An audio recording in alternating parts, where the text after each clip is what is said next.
This is David Even Larkin. I'm resuming my game of Skyrim from where I left off last Friday. I'm in the middle of a dungeon looking for something. I believe it's the third fragment of the Golder amulet. I'm also engaged as a new student of the College of Winterhold, the Mages College, seeking my fortune in a demanding and no doubt ultimately lucrative profession. And so those two storylines are combined in the my advance through this dungeon. Sarthal, perhaps. In any case, I'm ready to resume. I left halfway through, and I'm going to start again. And before I begin the main adventure, I'm going to have a reading. And also, I'd like to point out this lighting needs a little adjustment, so pardon me for a moment.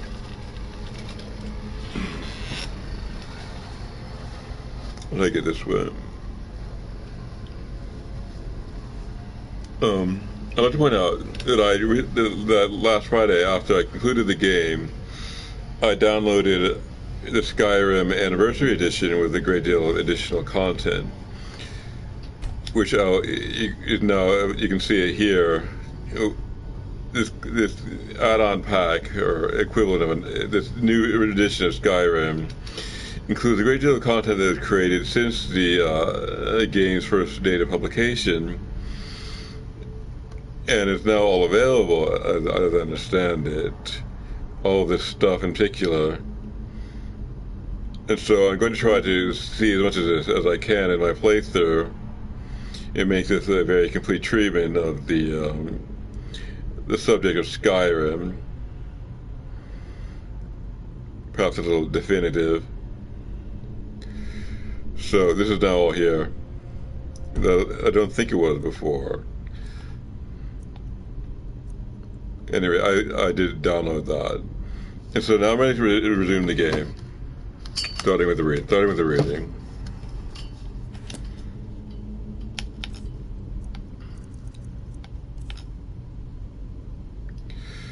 I have to get something out of Lydia. I'm right behind you. I am sworn to carry your burdens.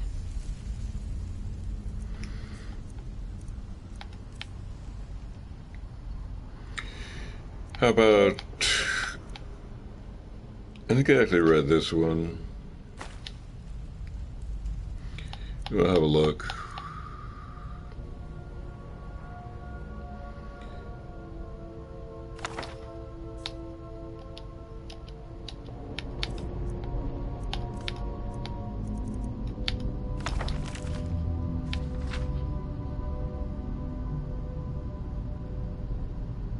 No, I've not read this one, so I'll read this.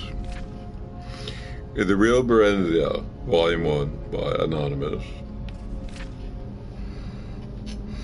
500 years ago in Mournhold, city of gems, there lived a blind widow and her only child, a tall, strapping young man.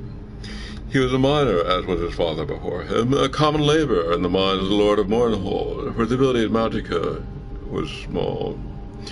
The work was honorable, but paid poorly. His mother made and sold cumberry cakes at the city market to help eke out their living. They did well enough, she said. They had enough to fill their bellies. No one could wear more than one suit of clothing at a time. And the roof leaked only when it rained. But Sir Marcus would have liked more. He hoped for a lucky strike at the mine, which would garner him a large bonus. In 3 hours, he joined hoisting a mug of ale in the tavern with his friends, and gambling with them at cards. He also drew the eyes. He also drew the eyes and sighs of worth and wonder pretty elven lads, though none held his interest for long. He was a typical young dark elf of peasant descent, remarkable only for size. It was rumored that he had a bit of Nordic blood in him. In St. Mark's 30th year, there was a great rejoicing in Mournhold. A girl child was born to the lord and lady, a queen, the people sang. A queen is born to us, for among the people of Mournhold, the birth of an heiress is a sure sign of future peace and prosperity. When the time came round, and with the royal child's rite of naming, The mines were closed, and Symmachus dashed home to bathe, dressed in his best. "I'll rush straight home and tell you all about it," he promised his mother, who would not be able to attend. She had been ailing, and besides, there would be a great crush of people, as all Mortonhold turned out to be part of the blessed event, and being blind, she would be unable to see anything anyway. "My son," she said, "before you go, fetch me a priest or healer, else I may pass from the mortal plane ere you return." Symmachus crossed her palate at once, and noted anxiously that her forehead was very hot, and her breathing shallow. He pried loose a slat of the wooden floor under their small hoard of He pried loose a slat of the wooden floor under which their small hoard of savings was kept. It wasn't nearly enough to pay a priest for healing. He would have to give what they had and owe the rest. Symmachus snatched up his cloak and hurried away. The streets were full of folk hurrying to the sacred grove, but the temples were locked and barred. Closed for the ceremony, read all the signs. Symmachus elbowed his way through the mob and managed to overtake a brown-robed priest. "Out to the right, brother," the priest said. "If you have a gold, I shall gladly tend to your mother. My lord has bidden no clerics attend, and I, for one, have no wish to offend him." "My mother is desperately ill," Symmachus replied. "Surely my lord will not miss one lowly priest."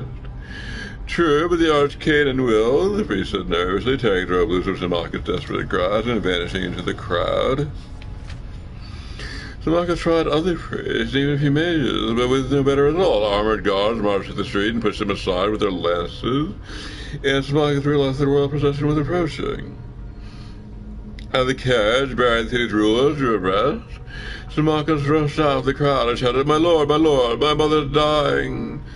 I forbid her to do so on this glorious night," the lord shouted, laughing and scattering coin into the throng. Symmachus was close enough to smell wine on the royal breath. On the other side of the carriage, his lady clutched the babe to her breast and stared slit-eyed at Symmachus. Her nostrils flared in disdain. "Guards," he cried, "remove this oaf." Rough hands seized Symmachus. He was beaten and left dazed by the side of the road. Symmachus, head aching, followed in the wake of the crowd and went to the right of naming from the top of a hill. You could see the router-robed clerics and the blue-robed mages gathered near the high-born folk far below Berezia. He could see the brown-robed clerics and blue-robed mages gathered near the high-born folk far below Berezia. The name came dimly to Symmachus' ears. The high priest lifted the swaddled babe and proffered her to the twin moons on either side of the horizon. Joan rising, Jode setting. "Behold the Lady Berezia, born to the land of Mortonhold. Grant her thy blessings and thy counsel, ye kind gods, that she may ever rule well over Mortonhold, its kin and its weal, its kith and its ilk. Bless her, all the people intoned along with the Lord and Lady, hands upraised." Only Symmachus, the silent, head bowed, knowing in his heart that his dear mother was gone.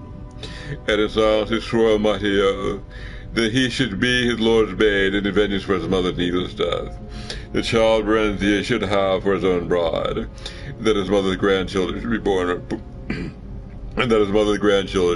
to rule over Mortonhold. After the ceremony, he watched impassively as the royal procession returned to the palace. He saw the priest to whom he first spoke, and the man came gladly enough now in return for the gold Symmachus had, and a promise of more afterward. They found his mother dead.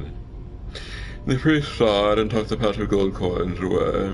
"I'm sorry, brother. It's all right. You can forget the rest of the gold. There's aught I can do here, likely." "Give me back my money," Symmachus snarled. "You did not earn it." He lifted his right arm threateningly. The priest backed away, about to utter a curse, but Symmachus struck him across the face. Before more than 3 words left his mouth, he went down heavily, striking his head sharply on one of the stones that formed the fire pit. He died instantly. Symmachus snatched up the gold and fled the city. As he ran, he muttered one word over and over like a sorcerer's chant. "Berezia," he said. "Berezia. Berezia." Berenzi stood on one of the balconies of the palace, staring down at the courtyard where soldiers milled, dazzling in their armor, presently formed into ordered ranks, and cheered at their parents, the lord and lady, immersed in the palace, clad from head to toe in ebony armor, long purple dyed fur cloaks flowing behind. Splendidly caparisoned, shining black horses were brought for them, and they mounted and rode to the courtyard gates and turned to salute her. Berenzi, they cried, Berenzi, our beloved, farewell. The little girl blinked back to hear and waved one hand bravely at her favorite stuffed animal, a gray wolf cub she called Woof, and clutched her breast with the other. She had never been parted from her parent before, and had no idea what it meant, save that there was war in the West, and that the entire section was in everyone's lips spoken in hate and dread. Berenzi, the soldiers cried, listening to their lances and swords and bows. Then her dear parents turned and rode away, knights trailing their wake, until the courtyard was nearly empty. Sometime after came a day when Berenzi was shaken awake by her nurse, dressed hurriedly and borne from the palace.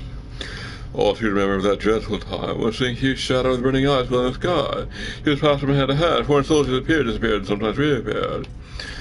Her nurse vanished, was replaced by strangers, some more strange than others. There were days, or it may have been weeks, of travel. One morning she woke to step out of the coach into a cold place, with a large gray stone castle made empty, endless gray-green hills covered patchily with gray-white snow. She clutched Wolf into her breast in both hands and stood blinking and shivering in the gray dawn, feeling very small and very dark, in all this endless space, this endless gray-white space. She and Hannah, a brown-skinned, black-haired maid who had been traveling with her for several days, went inside the keep.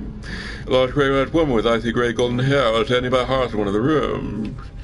She stared at Berenzi with dreadful, bright blue eyes. "She's very black, isn't she?" the woman remarked to Hannah. "I've never seen a dark elf before." "I don't know much about them myself, my lady," Hannah said, "but this one's got red hair and a temper to match, I can tell you that. Take care, she bites, and worse." "I'll soon train her out of that," the other woman sniffed. "It was like a filthy thing she's got." "Oh!" the woman snatched Wolfen away and threw him into the blazing hearth. Berenzi shrieked, would have flung herself out to him, but was held back despite her attempts to bite and claw out of her. Was held back despite her attempts to bite and claw out her captor. Poor Wolfen was reduced to a tiny heap of charred eyes. Berenzi grew like a weed transplanted to a Skyrim garden, a ward of Count Sven and his wife, the Lady Inga. Outwardly, that is, she thrived, but always there was a cold, empty place within. "I raised her as my own daughter," Lady Inga was wont to sigh. She sat gossiping when neighboring ladies came to visit. "But she's a dark elf. What can you expect?" Berenzi was not meant to overhear these words. At least she thought she was not. Her hearing was keener than that of her Nordic host. Other less desirable dark elven traits evidently included pilfering, lying, a little misplaced magic. Just a small fire spell here and a little levitation spell there, and as she grew older, a keen interest in boys and men who could provide very pleasant sensations, and to her astonishment, gifts as well. Inga disapproved of this last for reason incomprehensible to Berenzi. I should carefully keep it a secret as possible. "She's wonderful with the children," Inga added, referring to her 5 sons, all younger than Berenzi. "I don't think she'd ever let them come to harm." A tutor had been hired when Joni was 6 and Berenzi 8, and they took their lesson together. She would like to train in arms as well, with the very idea of scandalized Count Sven and Lady Inga. So Berenzi was given a small bow and allowed to play at target shooting with the boys.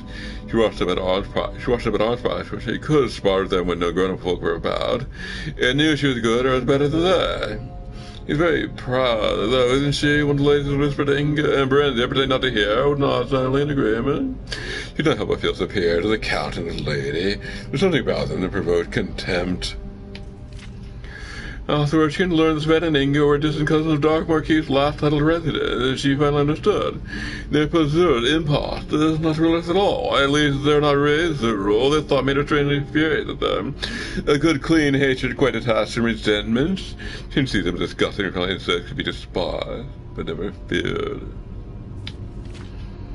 Once a month, the courier came from the Emperor, bringing a small bag of gold from his bed and ingot, and a large bag of dried mushrooms from Morrowind for Berenzia, our favorite trade. On these occasions, he was always made to look presentable, or at least as presentable as skinny dark elf could be made to look in Inga's eyes, before being summoned into the courier's presence for a brief interview. The same courier seldom came twice, but all of them looked her over in much the same way a farmer would look over a hog he's readying for a market. In the spring of her 16th year, Berenzia thought the courier looked as if she were at last ready for a market. Upon reflection, she decided she did not wish to be marketed. This day boy, straw, big, muscular, a blonde lad, clumsy, gentle, affectionate, and rather simple, had been urging her to run off for some weeks now. Berenzia stole the bag gold the courier left, took the mushrooms from the store, and disguised herself as a boy in one of Joni's old tunics and a pair of his cast-off breeches. And in one fine spring night, she and Straw took the 2 best horses from the stable and rode hard through the night towards Whiterun, the nearest city of any importance, and the place where Straw wanted to be. The Mournhold and Morrowind also lay eastward, and they drew Berenzia at the lodestone draws higher. In the morning, they abandoned the horse. Berenzia's insistence. She knew they'd be missed and tracked down. She hoped to throw off any pursuers. They continued on foot until late afternoon, keeping aside the roads and slept for several hours in the abandoned house. They went on the dust and came to Whiterun City Gate just before dawn. Berenzia had prepared a pass of sorts for Straw, a makeshift document stating an errand for a temple in the city for a local village lord. She herself glided over the wall with the help of a levitation spell. She had read, and correctly it turned out, that by now the gate guards had been learned to keep an eye out for a young dark elven girl and a Nordic boy traveling together. On the other hand, unaccompanied country yokels like Straw were a common enough sight. Alone and with papers, unlikely to draw attention. Her simple plan went smoothly. She met Straw at the temple, which was not far from the gate. She had been to Whiterun on a few previous occasions. Straw, however, had never been more than a few miles from Sven's estate, which was his birthplace. Together they made their way to Rundown Inn, the poor quarters of Whiterun, glowed, cloaked, and hooded against the morning show. Berenzia's dark skin and red eyes were not apparent, and no one paid any heed to them. They entered the inn separately. Straw paid the innkeeper a single cubicle, and a men's meal and 2 jugs of ale. Berenzia sneaked in a few minutes later. They ate and drank together gleefully, rejoicing in their escape, and made love vigorously on the narrow cot. Afterward they fell into exhausted, dreamless sleep. They stayed for a week at Whiterun, Straw earned a bit of money running errands, and Berenzia burgled a few houses at night. She continued dressed as a boy. She got her hair short and dyed her flame-red tresses jet black to further disguise, and kept out of sight as much as possible. There were a few dark elves in Whiterun. One day, Straw got them work temporary guards for a merchant caravan traveling east. The one-armed sergeant looked her over dubiously. Head chuckled, dark elf, ain't you? Send the wolf to guard the sheep, that is. Still, I need arms. We ain't going near enough more, so you can trust your folk. Our homegrown bandits will be as fain cut your throat as mine. The sergeant turned to give Straw an appraising look. Then he spun back roughly to Berenzia, whipping out his short sword, but she had her dagger out in the twinkling of an eye with a defensive stance. Straw drew his own knife and stroked around to the man's rear, but dropped his blade and chuckled again. Not bad, kid, not bad. How are you with John Bow, dark elf? Berenzia demonstrated her prowess briefly. Aye, not bad at all. And you'll be keen to eye by night, boy, and here in tall time. Trusty dark elf made the good a fighting man than he could ask for, I know. I served under some active self-war before I lost this arm and got invalidated out of the Emperor's army. We could betray them. I know folk to pay well, so I said later. They bedded down for the last night at the ramshackle lodge. Or rob them ourselves, the very rich, those merchants are, Barry. Berenzia laughed. Whatever we do with so much money, and besides, we need their protection for traveling quite as much as they need ours. We could buy a little farm, you and me, Barry, and settle down all nice like. Peasant, Berenzia thought scornfully. Straw the peasant harbor nothing but peasant dreams, but all said, but not here, Straw. We're too close to Darkmoor still. We'll have other chances farther east. The caravan went only as far east as Sungar. The Emperor's High Reception I had done much in the way of building relatively safe and regularly patrolled highways, but the tolls were steep. In this particular caravan, kept to the sidearms as much as possible to avoid them. The explosion has ways had robbers, both human and orcish, and roving brigand bands of various races, but some of the parallel trade and profit. And 2 such encountered for reaching Sungar, an ambush with Berenzia's keen eyes. Warned them of in plenty of time for them to circle about and surprise the lurkers, and that attack by a mixed band of Khajiit, humans, and wood elves. The latter were a skilled band. Even Berenzia did not hear them, sneaking up in time to give them much warning. This time the fighting was fierce. The attackers were driven off, but 2 of the caravan's other guards were slain, and Straw got an attic cut into his thigh before even Berenzia managed to get the Khajiit's assailant's throat. Berenzia rather enjoyed the life. The guerrilla sergeant had taken a liking to her and she spent most of her Eating seated around the campfire, listening to tales of campaigning in Morrowind with Tyrus Esham and General Symmachus. This Symmachus had been made general after Mournhold's fell. A sergeant said, "He's a fine soldier, boy," Symmachus is, "but there's more than soldier involved. That Morrowind business, you take my meaning. Well, you know all about that, I expect." No, I don't remember," Arena said, trying to sound nonchalant. I lived most of my life in Skyrim. My mother married a Skyrim man. They're both dead, though. "Tell me, what happened to the Lord and Lady Mournhold?" The sergeant shrugged. "I never heard. Dead, I smash. Was a lot of fighting for the armistice got. So it's pretty quiet now, maybe too quiet, like calm before the storm. Say, boy, you going back there? Maybe, but the truth was that she was drawing irresistibly tomorrow, and Mournhold like a moth to the burning cloud. So I sensed it. I wasn't happy about it. He wasn't happy anyway, and they could not have bed together. She was supposed to be a boy. Apparently rather missed it too, but not as much as Straw did, seemingly. The sergeant wanted them to sign on for the return trip, but gave them a bonus nonetheless when I turned the offer down in parchment of recommendation. Straw wanted to settle down permanently near Sungar, but Brendan insisted on continuing the travel's ease. "I'm the Queen of Mournhold by right," she said, unsure whether it was true or whether just a daydream made up out of the law of people or child. "I want to go home. I need to go home." That, at least, was true. After a few weeks, they managed to get places in another caravan heading east. By early winter, they were drifting and nearing the Morrowind border. But the winter had grown severe the days passed, and were told no emergency caravans would be setting forth till mid-spring. Bryndia stood on top of the city walls and stared across the deep gorge that separates Riften from the snow-clad mountain wall guarding Morrowind beyond. "Barry," Straw said gently, "Mournhold's a long way off yet, nearly as far as we've come already, and the land between are wild, full of wolves and bandits and orcs and still worse creatures. We'll have to wait for spring." "There's Silgo Tower," Barry said, referring to the Dark Elven township that had grown up around an ancient minaret guarding the border between Skyrim and Morrowind. "The Ridge Guard won't let me cross, Barry. They're crack Imperial troops. They can't be bribed. If you go, look. I won't try and stop you. But what do you do? Silgo Tower is full of Imperial soldiers. Will you become a watching woman for them, or a camp follower?" "No," Brenda said slowly, thoughtfully. Actually, the idea was not entirely unappealing. She was sure she'd earn a month's living by sleeping with a soldier. She had a few adventures of that sort. They crossed Skyrim when she dressed as a woman and slipped away from Straw. She'd only been looking for a bit of variety. Straw was sweet but dull. She'd been startled, but extremely pleased when she picked up offered her money asked for it. Straw had been unhappy about it, though, and was shot for a while and saw for days afterward. He caught her at it. He was quite jealous. He'd even threatened to leave her. Not that he ever did or could. But the Imperial Guards were tough and brutal law by all accounts, and Brendan had heard some very ugly stories during their trek. Dealers that by far had come from the lips of ex-army veterans around the caravan campfire were proudly recounted. They were trying to shock her and Straw to realize, but she also comprehended that there was some truth behind the wild tale. Straw hated the kind of dirty talk, and hated more she had to hear. There was a part of him that was fascinated nonetheless. Brenda sensed this and encouraged Straw to seek out other women, but she said he didn't want anyone else but her. She told him candidly she didn't feel that way about him. She did like him better than anyone else, but she did like him better than anyone else. "Then why did he go with other men?" Straw asked on one occasion. "I don't know," Straw sighed. "They say dark elven women are like that." Brenda smiled and shrugged. "I don't know, or no, maybe I do. Yes, I do know." She turned and kissed him affectionately. "I guess that's all the explanation there is." Alright, now we're going to start a dungeon adventure with that literary excursion. You know, that myth for our times. If it wasn't before, it now is. Maybe every generation can interpret it in its own way, like Homer.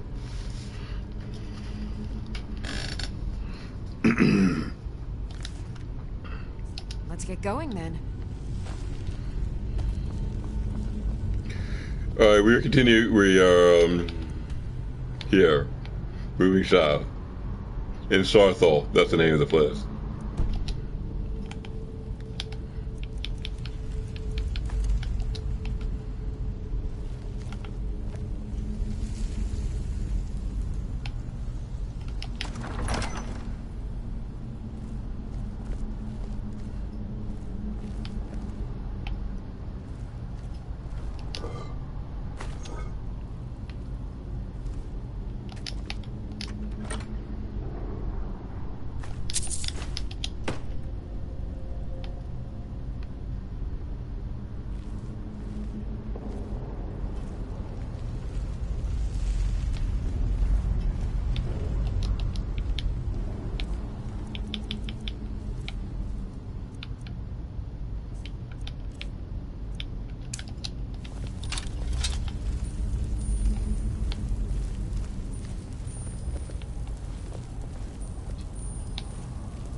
The trap up ahead I need to fire off.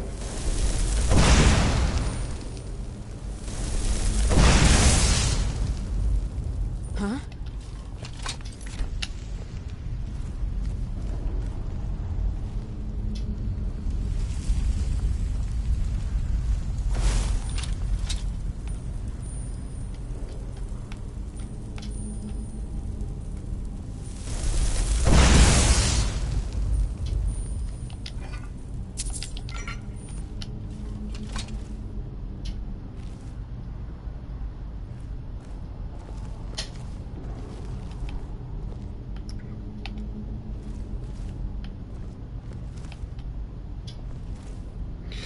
If people who need answers about my abilities, I suggest you consult the finalist hypothesis in the guides folder. That's my best answer.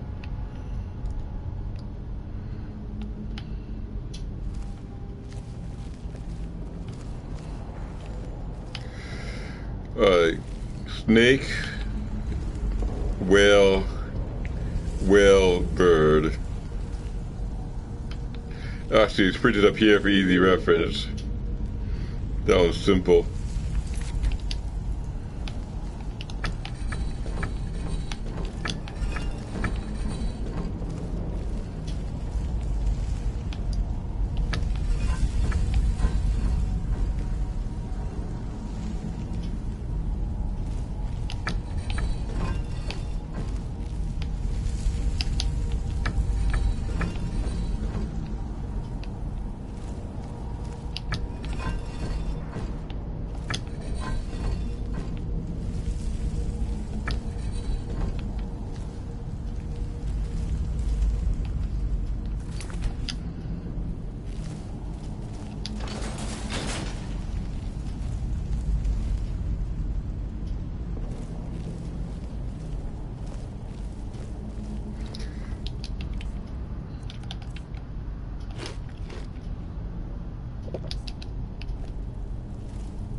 I thought it high time I caught up with you.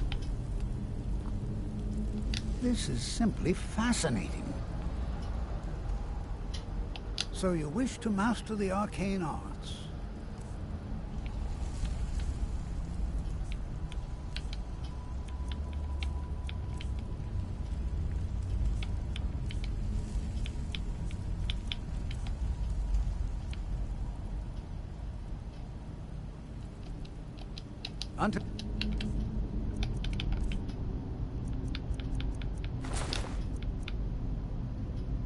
Next time, what could this be?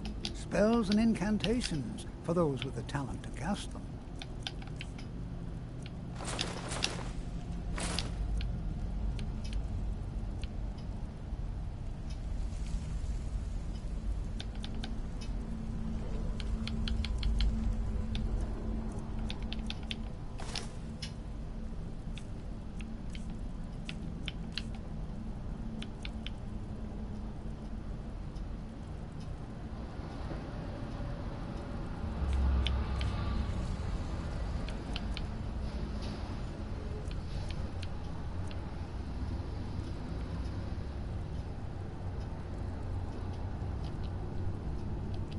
Mm-hmm.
If you don't like my finalists or successes hypotheses, you may consult The Flawless Lamb, my translation of the New Testament, for probably the best alternative explanation of all sufficiently important events, including this one. Well now, would you look at that? I never imagined we'd find something like this. Why is this buried so far within Sarthal?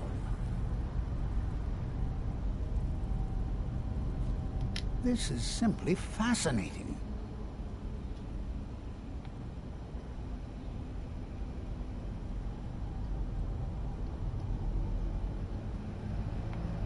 So you wish to master the arcane arts?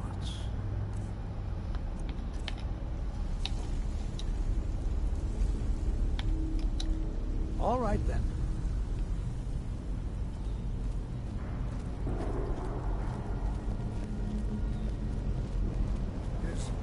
Is someone there?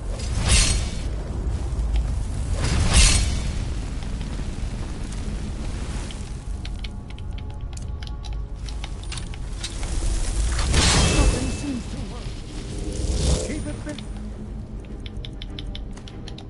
I'll try to drain some of its power.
That was the last gold or amulet fragment.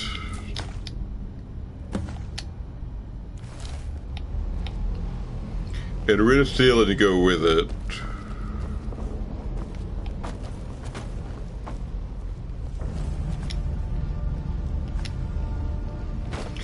Staff. Apparently some significance. Looks fairly valuable.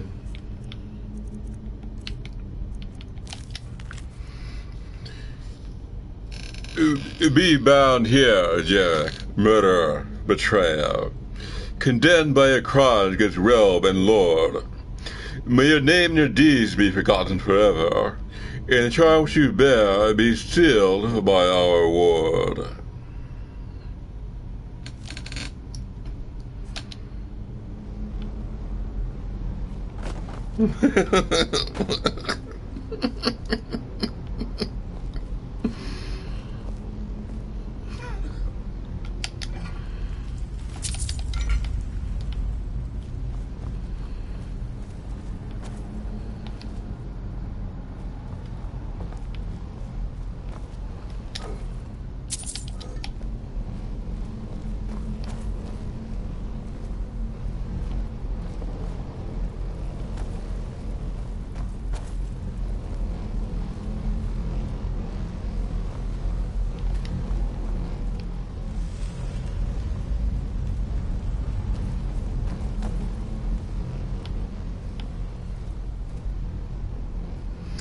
No. What could this place be? I have no idea. This is amazing. Absolutely amazing. The Archmage needs to be informed immediately. He needs to see this for himself. I don't dare leave this unattended. Can you return to the college and inform Savos Aran of this discovery? Please, hurry. I'll have to go back to the Archmage. That'll be considerable trek. I guess I'm just going to do it.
Still here. I am sworn to carry your burdens.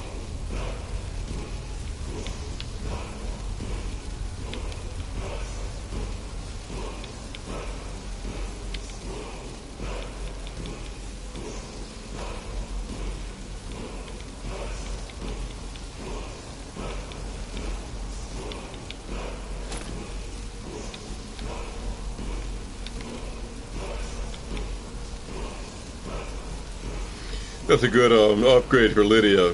That'll improve her one-handed attack. But she needs a weapon to support that. A one-handed weapon.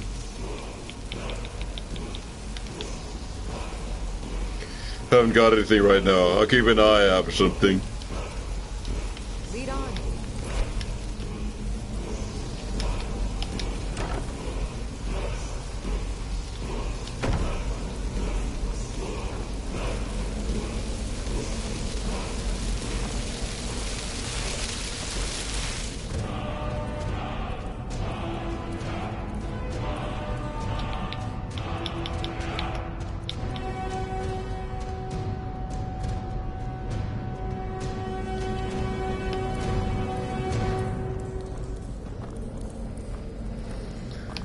Alright.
Okay, we're going to back to Winterhold to consult with the Archmage about our discovery, the staff, and maybe the amulet fragment.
I've been looking for you.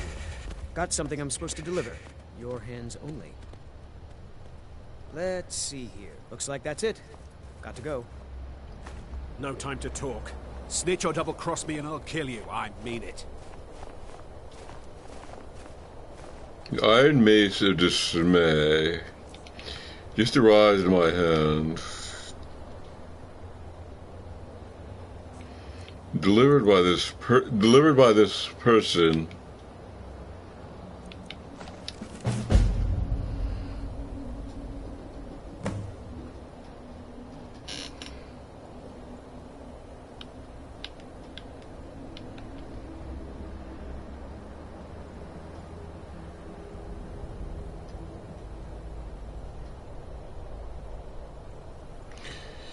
Long ago, my ancestors built a great hall on the mountainside north of Bala Gulch mine.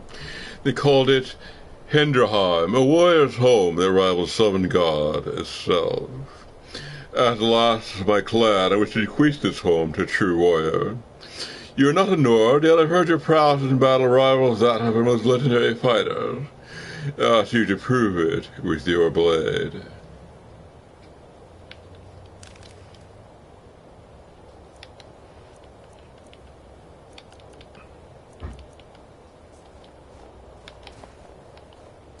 Someone with a snowy estate of some kind, claiming to be a Nord.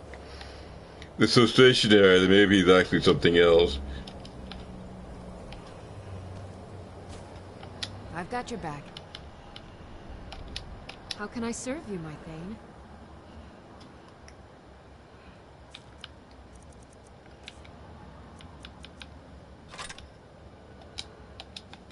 You lead, I'll follow.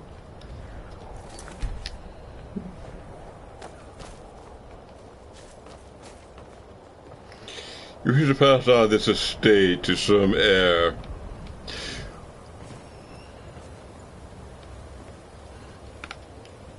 That would be us. Candidate heir. We are candidate heir for this estate. We must prove our lineage with some sort of sword play. Medieval style nobility. Alright, now I'm going to look for an inn. I need to rest.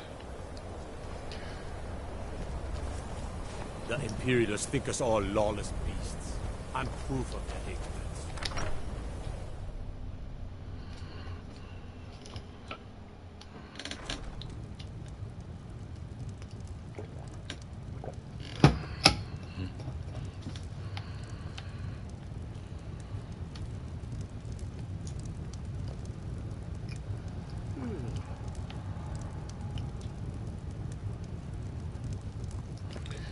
We are indeed tired,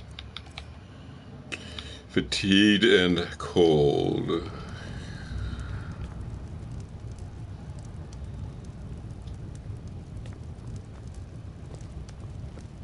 If there's anything you need, just let me know.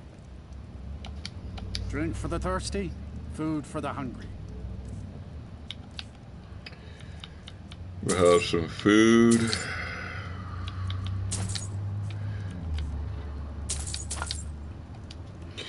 And we'll have a night's rest. It's yours for a day. I'll show you to your room. Right this way.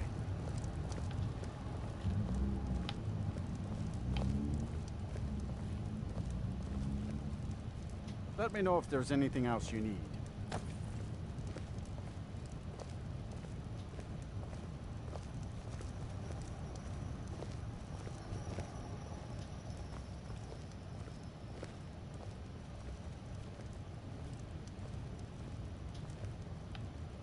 Huh?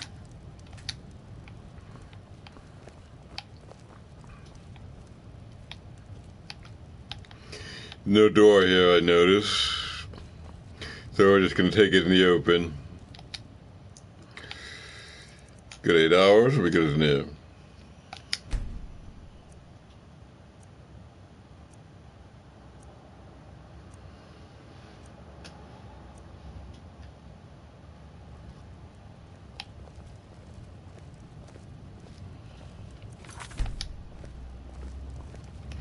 Bit of food.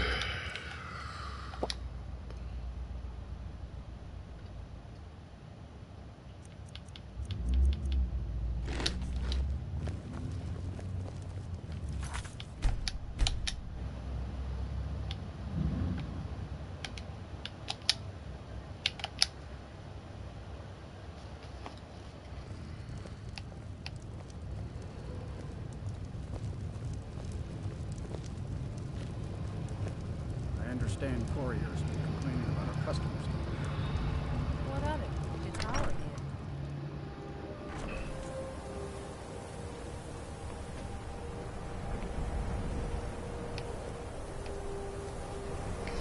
inn. And now we will go to the Archmage. They're reforming the Dawn Guard. Vampire hunters or something. In the old form.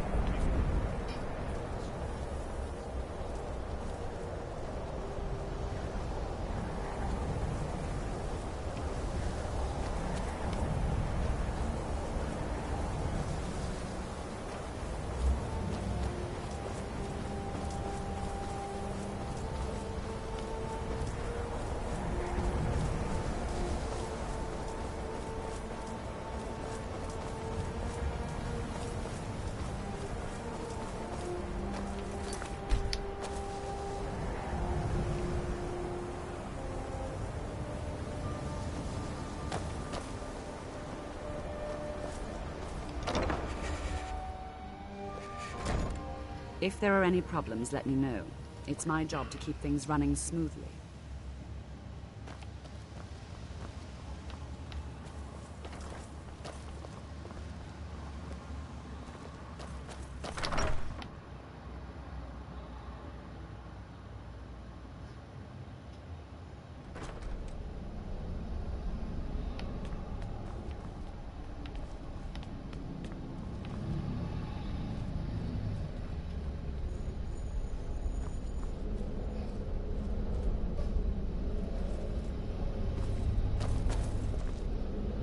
You are relatively new here, are you not? I have noticed you, but we have not spoken. Sir? How quaint. I am Savos Arin, Archmage of the College of Winterhold. I am quite content to see nearly any aspect of magic explored and investigated here. But I do not and will not approve of any research or experiments that cause purposeful harm to your fellow members of the college. Are we clear?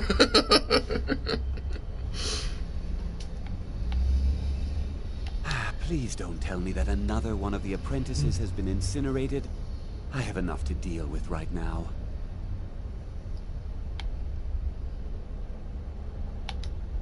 I see. I trust that Tolfdir will provide a more specific explanation. Thank you for bringing this to my attention. Tolfdir normally looks after your little group, yes?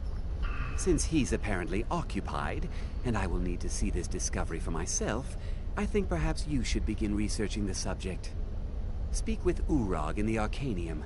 See if he's aware of anything that matches your discovery. And good work. The next time you find yourself exploring Nordic ruins, perhaps this will be helpful.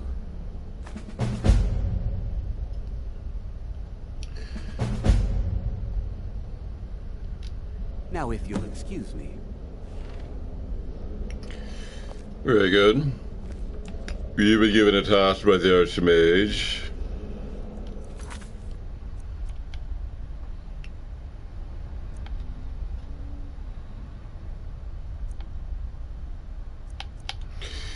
You're going to speak with the librarian here.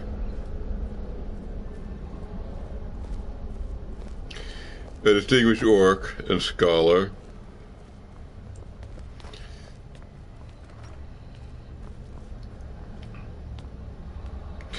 Maybe with a specific scholarly interest in orcs, which you might actually have there.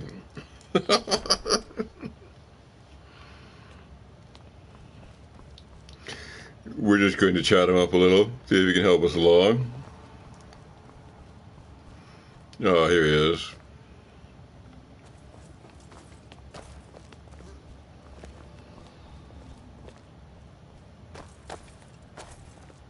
You are now in the Arcanium, of which I am in charge. It might as well be my own little plane of oblivion.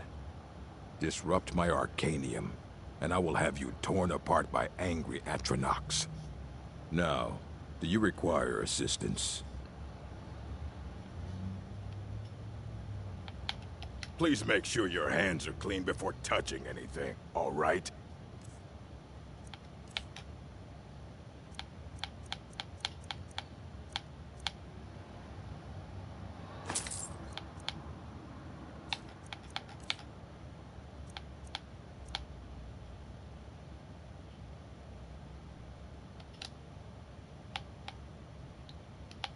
If you're feeling adventurous, I'm always looking for someone to procure valuable books from some more dangerous locations.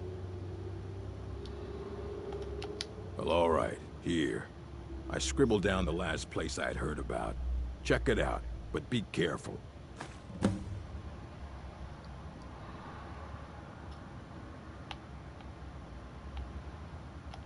I know what you want. Word travels fast around here. Discovered some big mystery, huh? Well, you don't even need to ask. No, I don't have anything for you. Not anymore, anyway. I said not anymore. Orthorn stole a number of books when he ran off to Fellglow Keep to join those summoners. Some kind of peace offering. I think one of those volumes may have had some relevant information. If you want them, you'll have to talk to Orthorn. Not enough to bother with. Archmage Aaron's approach to these things is just to let them sort themselves out. Although now it looks like you'll be doing the sorting. Good luck with that. He was an apprentice here at the college. Not very skilled, but got involved with a group of mages who took a liking to him. When they left, he took off after them. Stole supplies and books from the college. I suppose as a way to ingratiate himself. Let's just call it a difference of opinion with the college. They were interested in research that goes outside the bounds of what the college allows, so they were persuaded to leave. As a matter of fact, there are. Have you ever heard of Shalador? Immensely powerful mage, back in the First Era. Had an understanding of magic few have ever matched. He holed himself up in Labyrinthian, and devoted all his time to research and study, but more than you would imagine possible. Since then, his writings have been scattered all over Skyrim, but are little use to anyone who can't translate them. I'm one of the few who can. I've heard whispers of more of his work having turned up. If you can track it down, it may prove useful to all of us.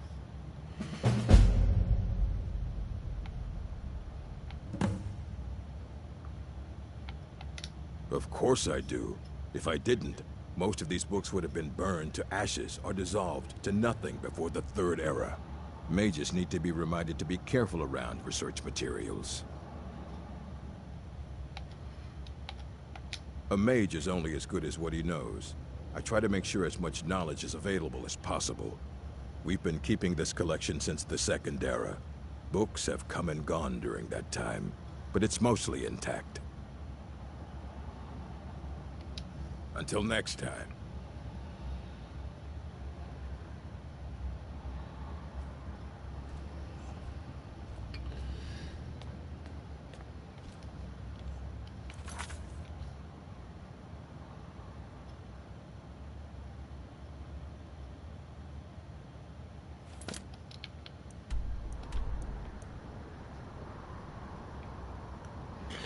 Seems I need to go all the way down here and dig up some stolen books. It's quite a long way away.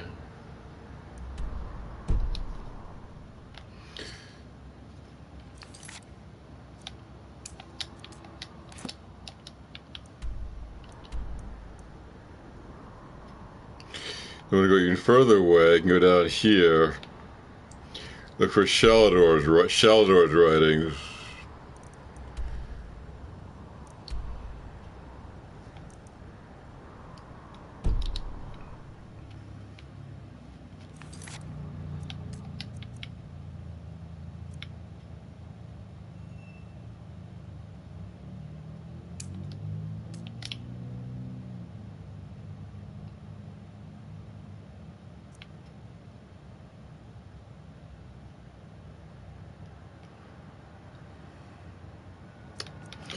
I guess I'm going to go here and go through these books. It's going to be a long walk. You there. I have questions for you. You were in Sarthal, yes? It has come to my attention that something was found there. I am well aware. Tolfdir is still in Sarthal, is he? I shall be expecting a full report from him when he returns. Something was discovered in Sarthal that was significant enough that Tolfdir sent a new member of the college, alone, to deliver word. That sounds precisely like the sort of thing that should matter to everyone, especially me. Thank you for your help. You may go now.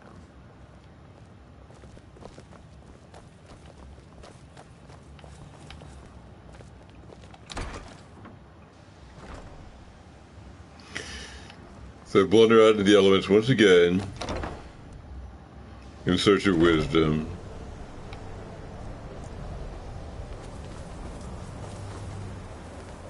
Even with the college's laid-back attitude, there are still some things that are off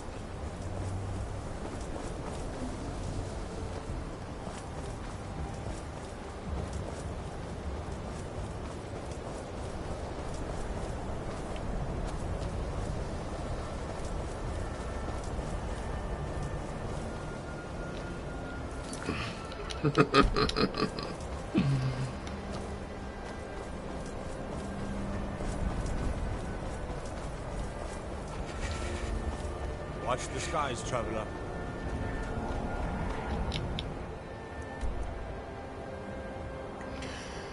Your long walk is just going to be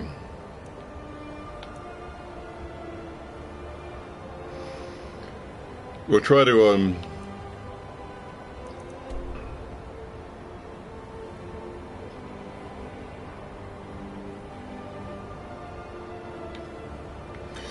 uncovers a few things along the way. We visit the shrine.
See if I can warm up with a little flame spell.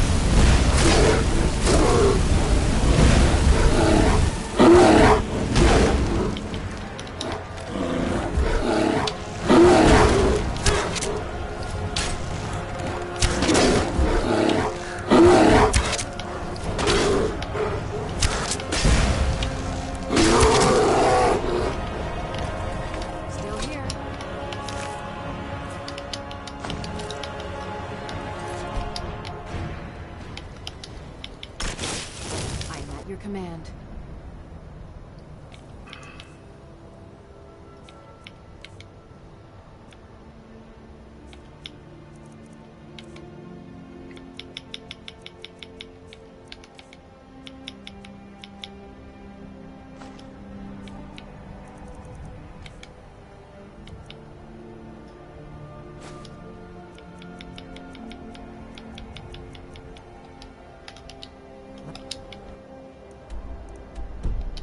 Get going then.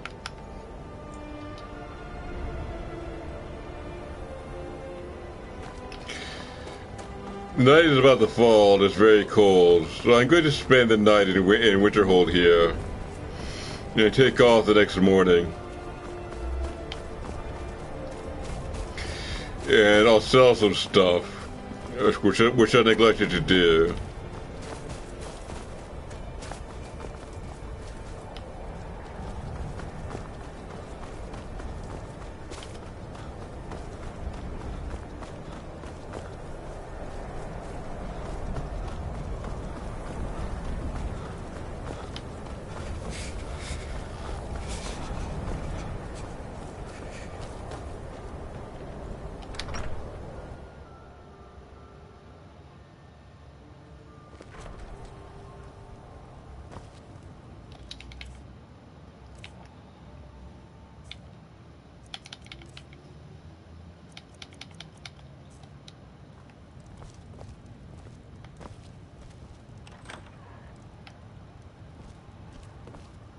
I'll sell just about anything if it's...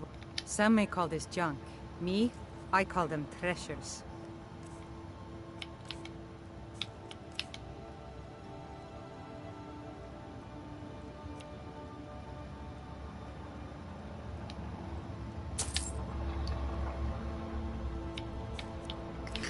That's an important valuable item. The circlet of archery, which gives me 25% extra damage with my bow. If that works as advertised, it should greatly improve my fighting ability. Here it is.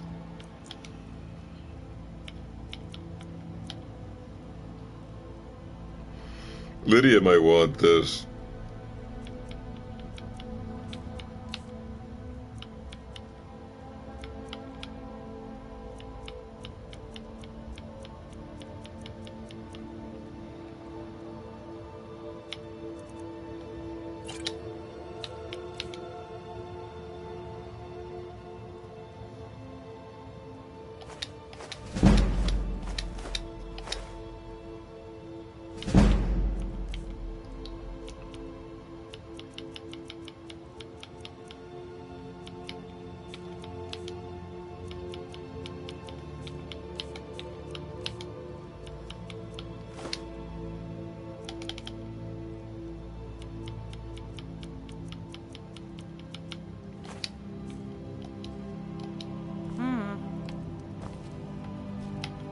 I've got your back.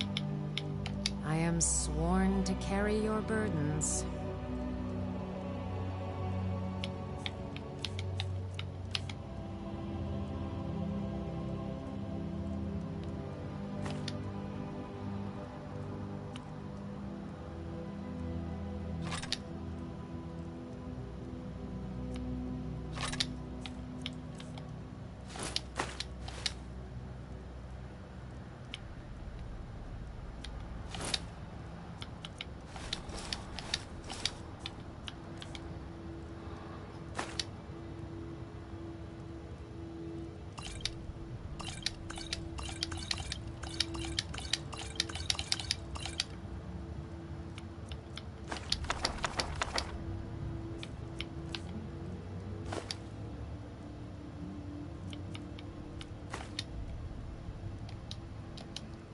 You lead, I'll follow. I do what's necessary, so we... Oh, a bit of this and a bit of that.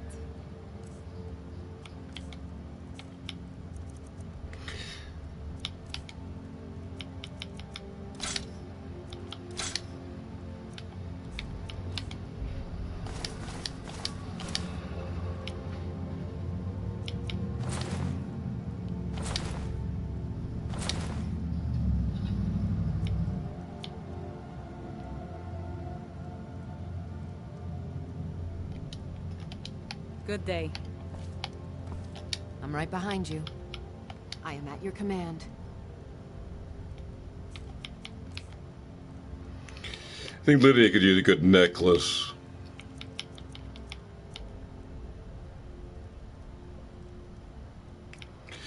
I'll give her this. The Necklace of Remedy. Health regenerates 20% faster.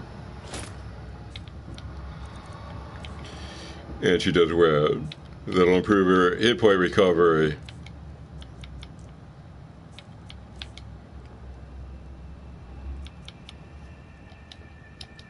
Let's get going then. If you're looking for Ranmir, he's either passed up... Oh, a bit of this and a bit of that.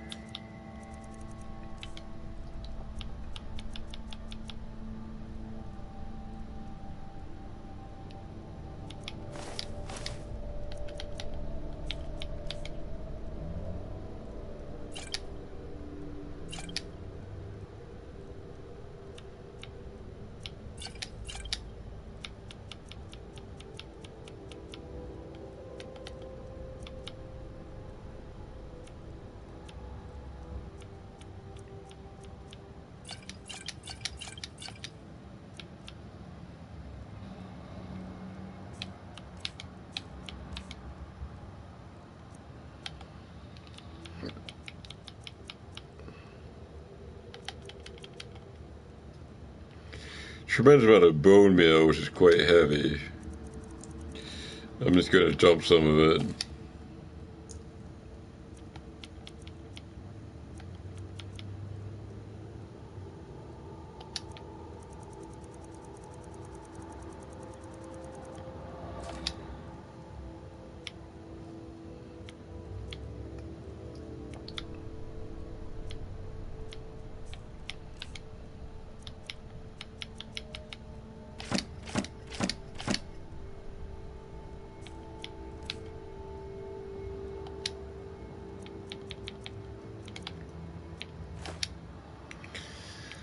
So,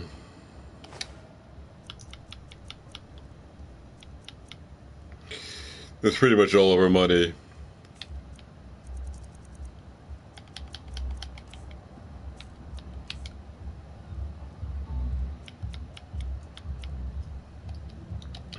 All right, then.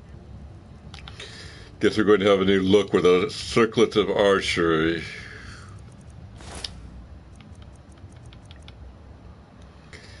We're not going to be wearing this novice hood anymore.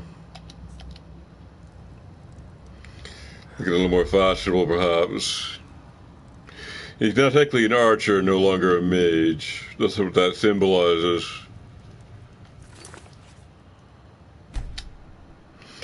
So, the problem with the thing is it's not warm. I might have to keep this hood just to stay warm. So, back with it. We'll spend the night at the inn and then be off in the morning.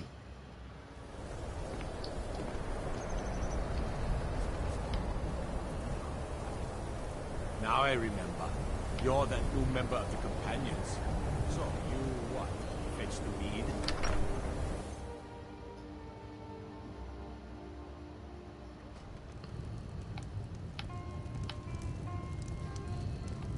My days at the college are long behind me, but I prefer to stay close by. If there's anything you need, just let me know. Let's sate that appetite, huh?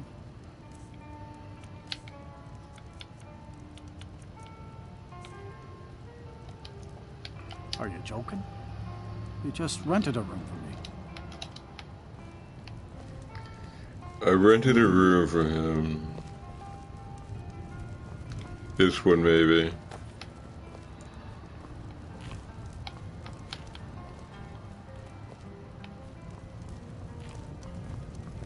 I understand, courier. If you're busy... Are you joking? He just rented a room for me. I believe he was suggesting their presence covered. I guess it's this one.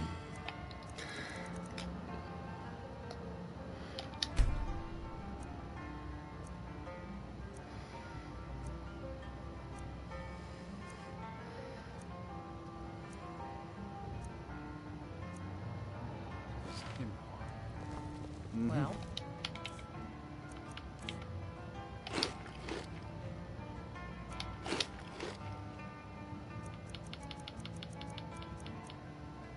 he's welcome to eat and drink at home, isn't he?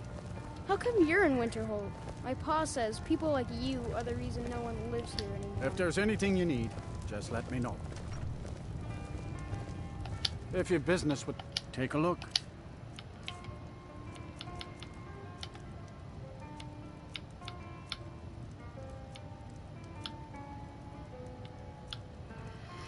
We're a little short of food.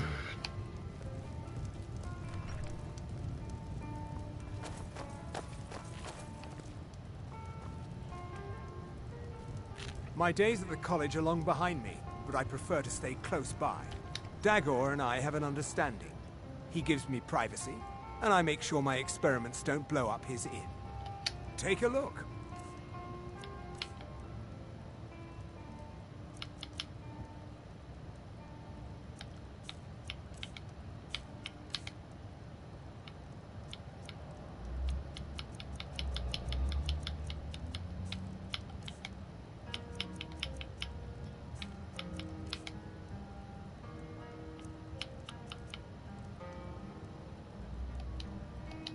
Until next time.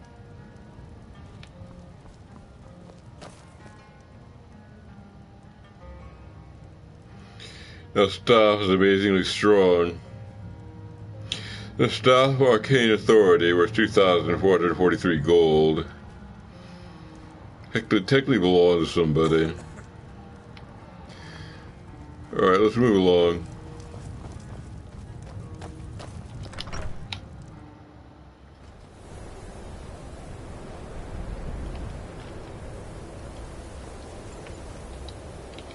I'll have to swap between my circlet of major archery and my novicehood, so I'm going to use the favorite system to enable that.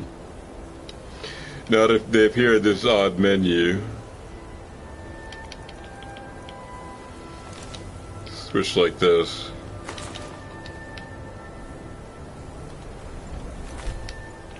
And we are ready. Can't wait to kill another Imperial.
That would be the Shrine of Azura, our destination.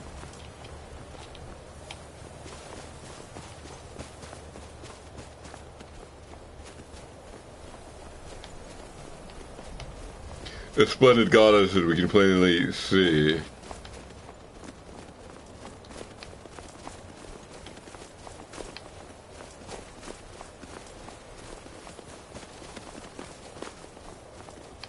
We'll pay our respects and perhaps something else, depending upon what we find there.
Alright, we'll resume our trek.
Azura has seen your coming, traveler. It was not curiosity, but fate that has led you here. Azura has given me the gift of foresight. I had a vision of you walking up the steps to this altar long before you were born. You have been chosen to be her champion. I know it is unexpected, but do not worry. It will all unfold as she has predicted. You must go to a fortress, endangered by water, yet untouched by it. Inside, you will find an elven mage who can turn the brightest star as black as night. It is cryptic, I know, but Azura's signs are never wrong. I believe the fortress may refer to Winterhold. Ask if they know this elven enchanter.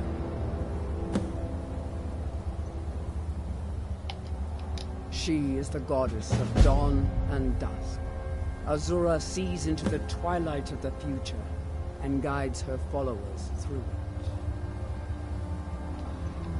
My people, the Dunmer, built it. We fled from Morrowind after Vardenfell erupted almost 200 years ago. Those of us who were faithful to Azura were given a vision that led us away from the island before the worst came. This shrine is our thanks to her, that none will forget that she watches over us all. Yes, there were others at first, but Azura's visions tested everyone's faith. One by one, they left, afraid to know the old future. But I refuse to abandon the shrine. The visions are a gift. Azura warns me of tragedy, war, death. Before it happens, I won't leave her guidance. Twilight, guide your path.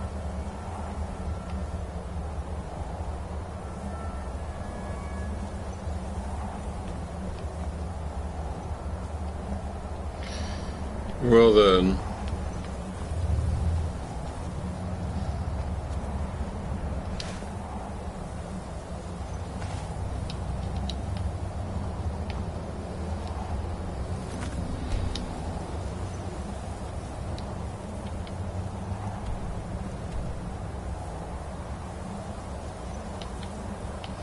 We're now going to make our way to Windhelm.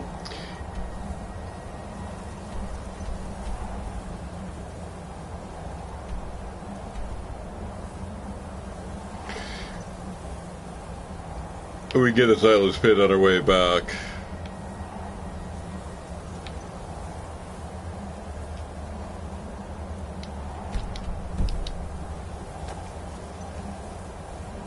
Azura led her children away from the disaster.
Seems that we could take this path straight west, closer to our goal.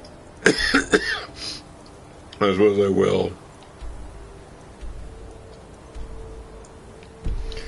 But first we'll take a dip into Stillboard Cave here.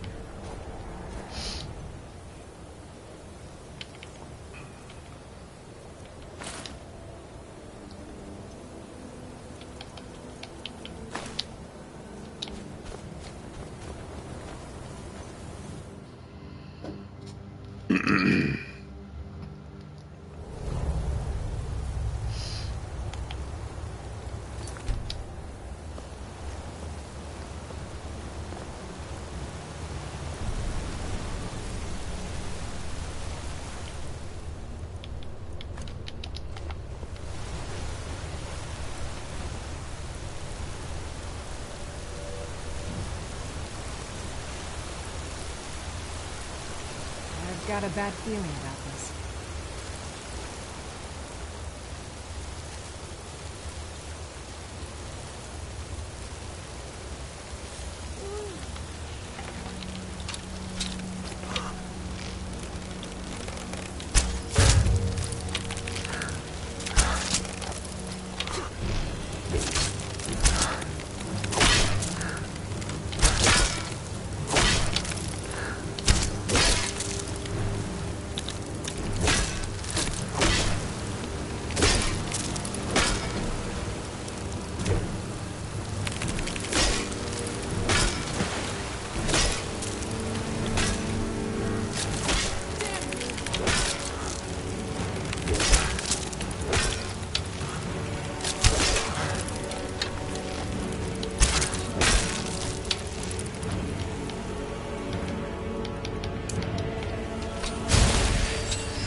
The former bow does 36 damage. My orcish bow does 30. So, I guess it's time to switch.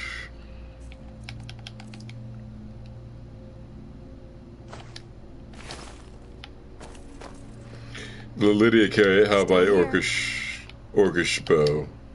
I am at your command.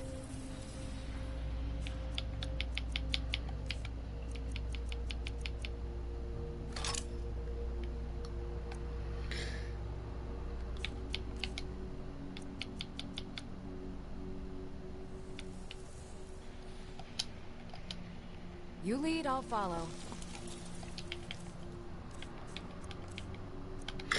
And now using the farmer bow.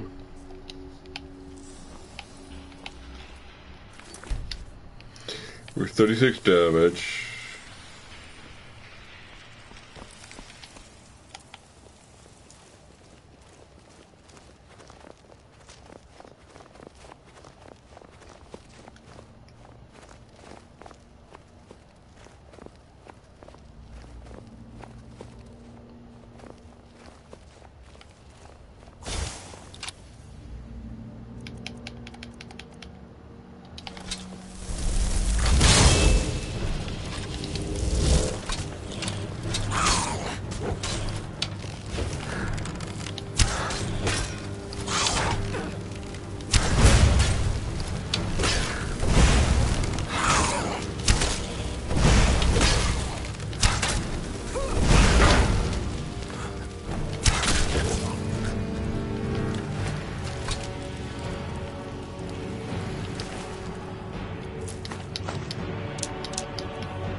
I hit Lydia accidentally too many times.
got a bad feeling about this.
Got a bad feeling about this.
Still here. How can I serve you?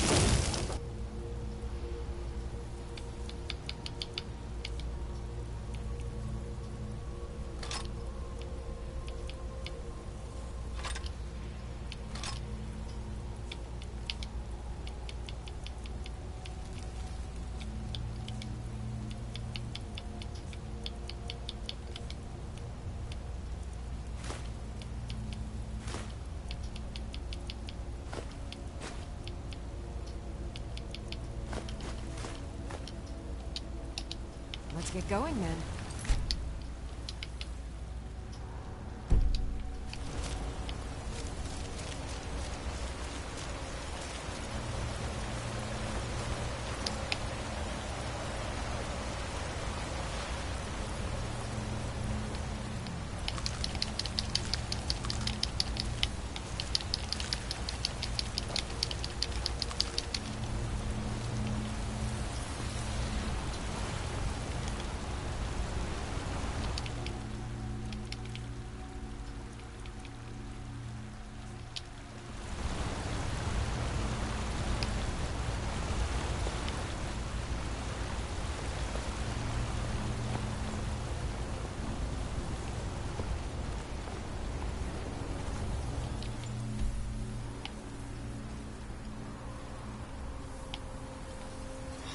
It says it's clear, though it didn't quite explore this chamber here.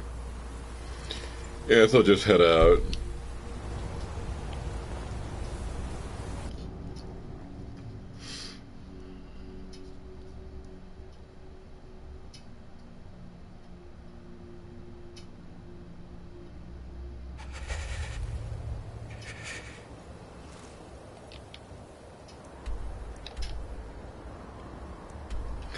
We're trying to get through the pass here and end up at a forsaken cave.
Still here.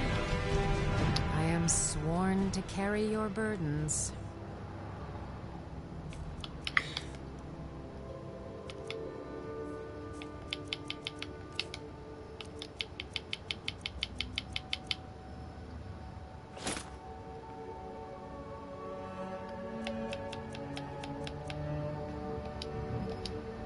You lead, I'll follow.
Sounds like he's destroying me. I don't know what. It just seems to erupt.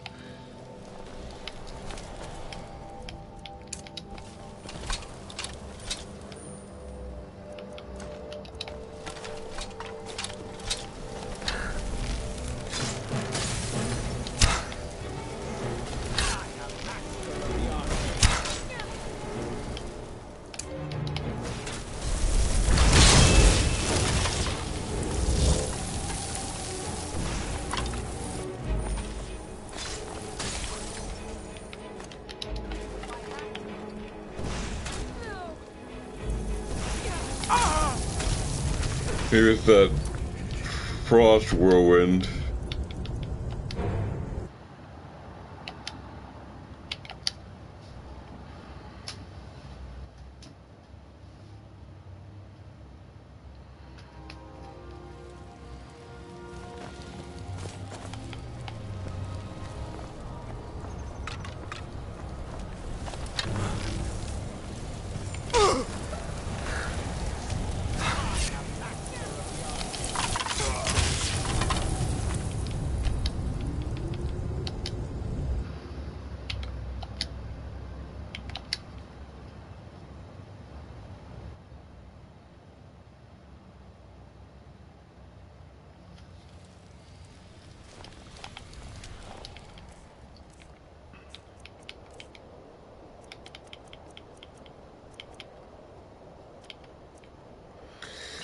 Okay, that's like a very difficult cold, so I'm going to take some frost resisting.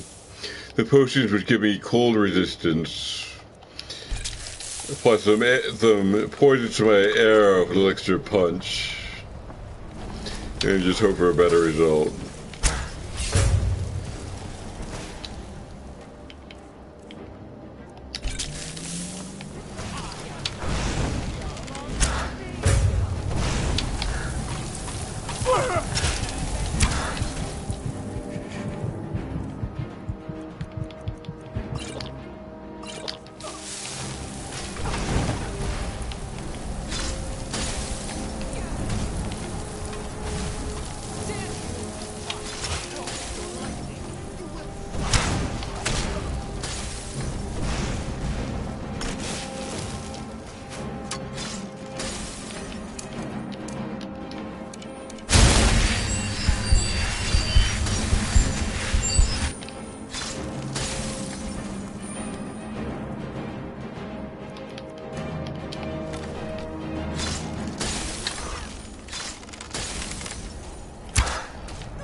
priest?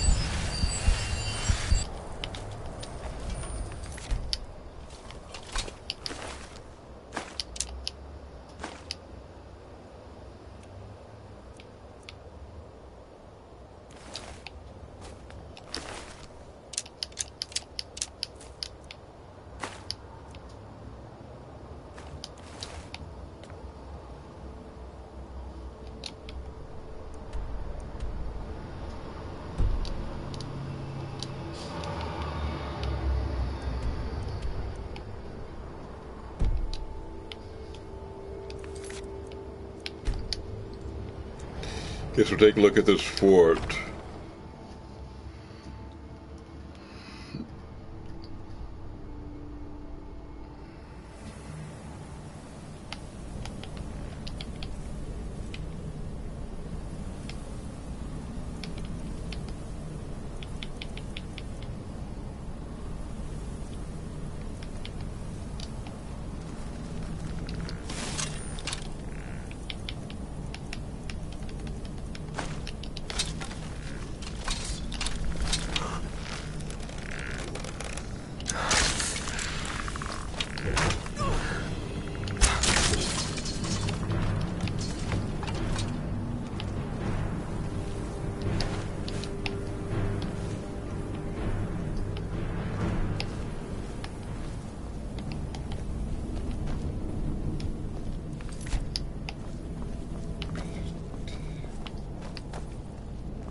This allows me to wear the circlet, and it's also pretty warm. Actually, it doesn't. So...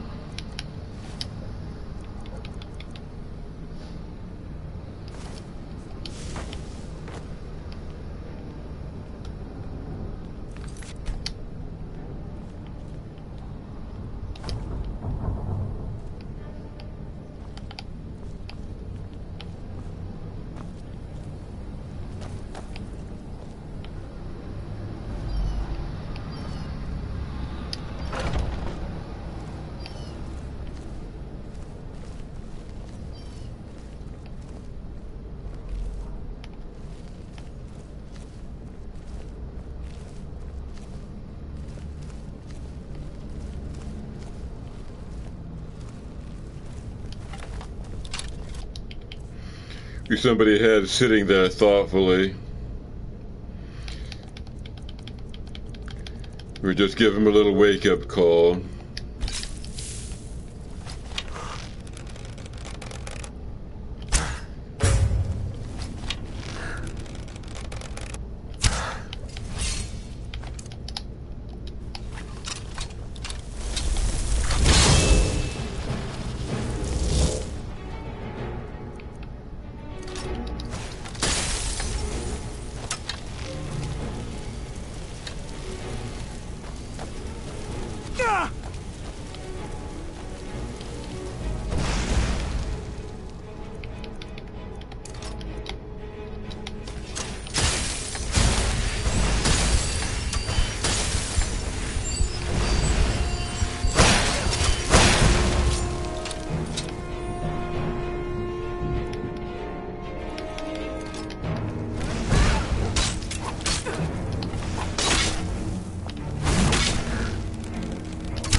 I'm ready to get a level, so if I can find a bed to lie down, that would be good.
Is it? You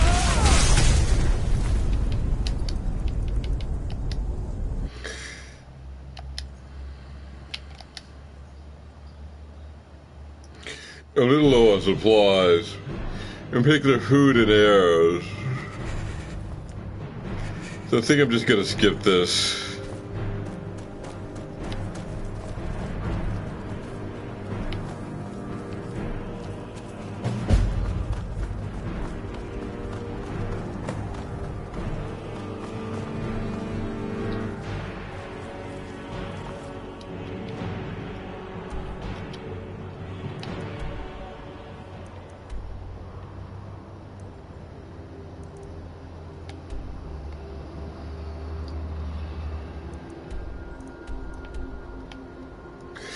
I'm gonna try to go to Whiterun, do some shopping, and then press back east to Felglow Keep there. I'm gonna make a straight line and not stop for adventures. As I said, my supplies are indeed low.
I'll stop for a break. I have to get past this bear.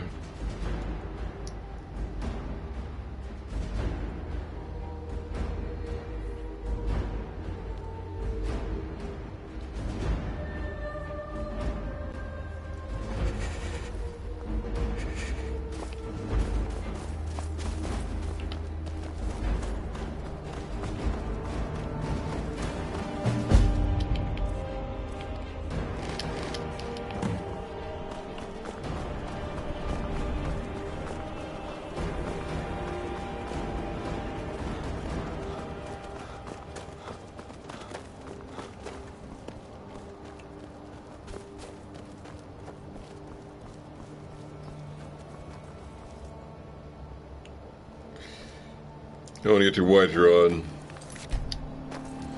It is this way.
What do you want? The beds and beer are both lousy, you ask me. You see any other inns around here? Where else would I go to drink? Sure, walk away. Okay, I'm gonna take a 5-minute break. I'll be back at 11:50.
Alright, I'm ready to resume. I'll still give it one more minute.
Wasn't talking or anything. Ah, hello there, traveler. Come to the Night Gate for food or lodging? Drink for the thirsty, food for the hungry.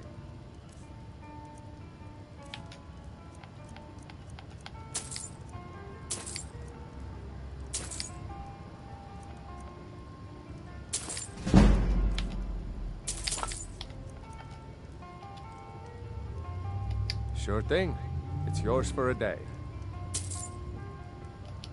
I'll show you to your room. Right this way.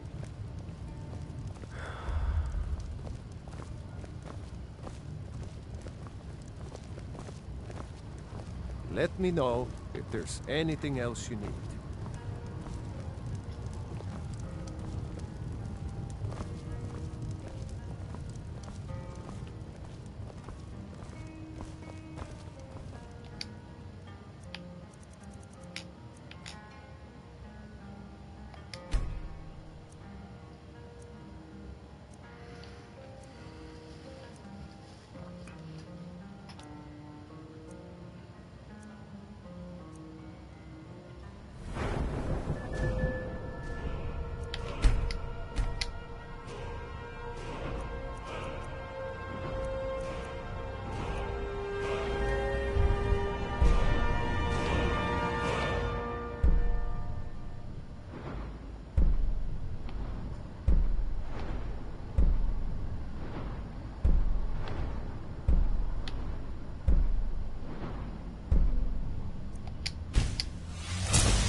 Still here.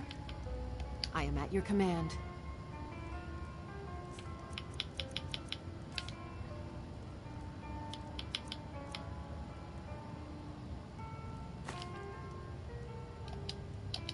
Let's get going then.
Let's hope we can get, I hope I can get uneventfully to Whiterun.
I stumbled across a wrecked caravan, and I'm going to read the CD guard's note.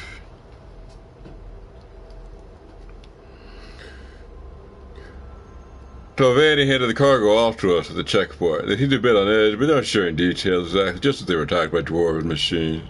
Bunch of useless fetchers, all of them. We also had a surprise visit from the Halalu caravan. The whole crew was an odd bunch. Most call it a farmers and warriors, I'd say, but a few were just of my time. I tried to shop with the fetching raven-haired girl, but she kept the sultry red eyes fixed on the cargo in the chain town. In case the main pack is secured. For fear of damage during transport, all the Halalu captain didn't seem too concerned about it. He and the boss talked for a bit by themselves. I tried my luck with the raven-haired tart once more. She told me her name was Verlaine. She asked me whether Captain Otis would be at the next checkpoint. I told her no, but truth is I didn't even know. I don't know why she cared anyway. The cargo was a decoy. We were packed to an Indro, the next stop. Once that's delivered, I'm hearing we might stop for a day or two in Whiterun to get our bearing. Captain of the Android caravan in the north, he mentioned heading over the whole of dead to pay his respect. That's fine to be paying mine at the tavern. Hopefully I get a chance to buy sweet little Verlaine a drink.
Think about it. Heard they're reforming the Dawn Guard. Vampire hunters or something. In old fort near Riften. Might consider joining up myself.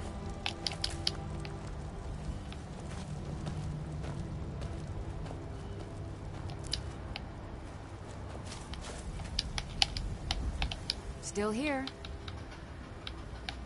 How can I serve you, my Thane?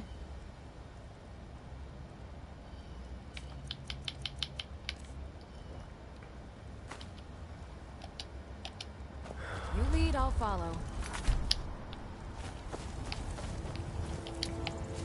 They say the college has been snooping around Sarthor.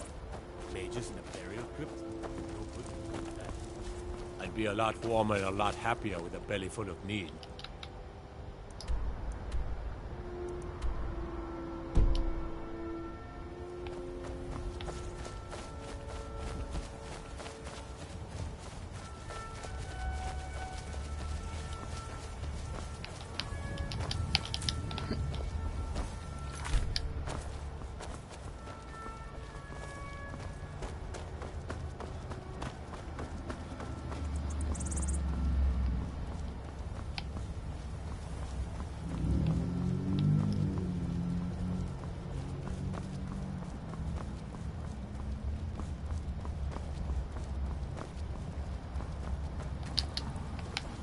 I'm on my way to Windhelm to join up with the Stormcloaks.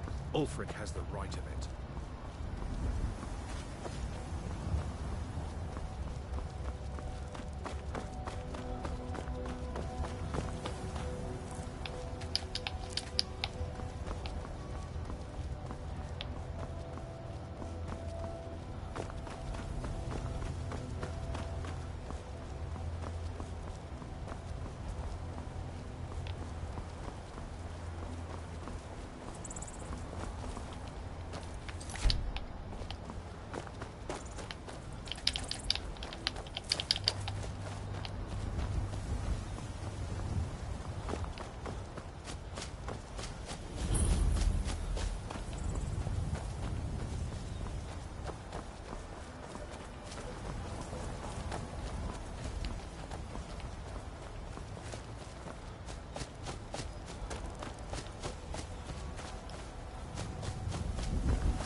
Finally, we arrive in Whiterun.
We'll do a little buying and selling. We'll do some cooking. We might even do some sleeping. Got some good pieces out here if you're looking to buy. More inside. I don't claim to... blades, helmets, pretty much anything to suit your needs.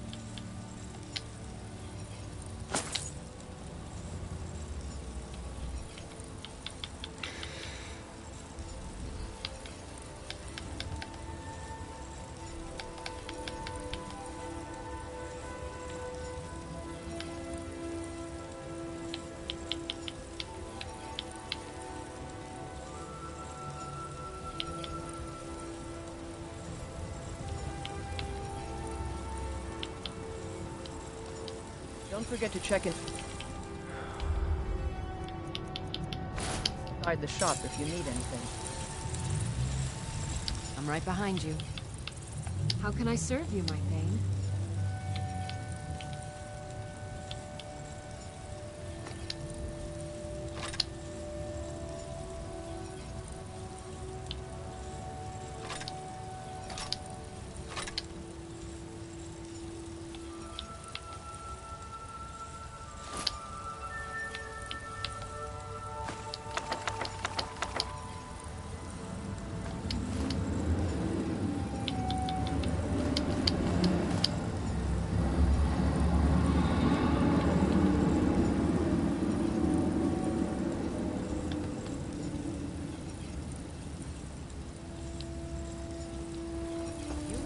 follow. Have you met my father? He's the steward up at Dragon's Reach. Take a look.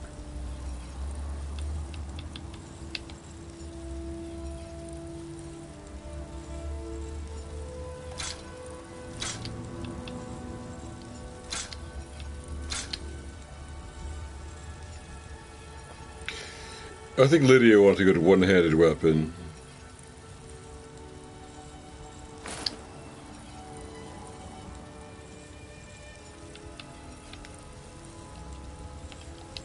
I'll take my leave then. I'm going to buy a dwarven sword.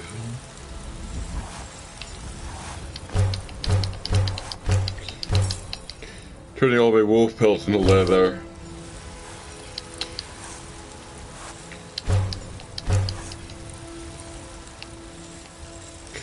The leather gets turned into leather armor.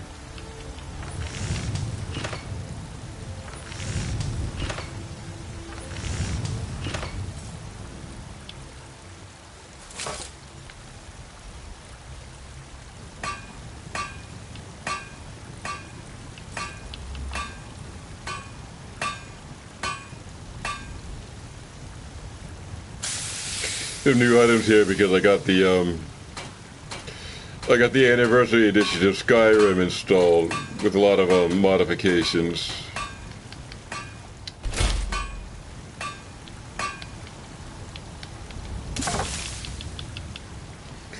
That's something we can sell.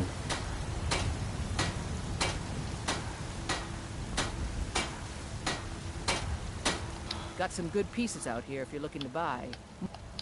Blades, helmets, pretty much anything to suit your needs.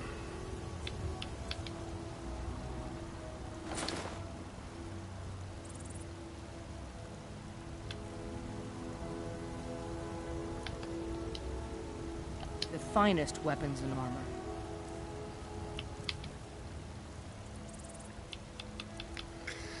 I like a dwarven sword.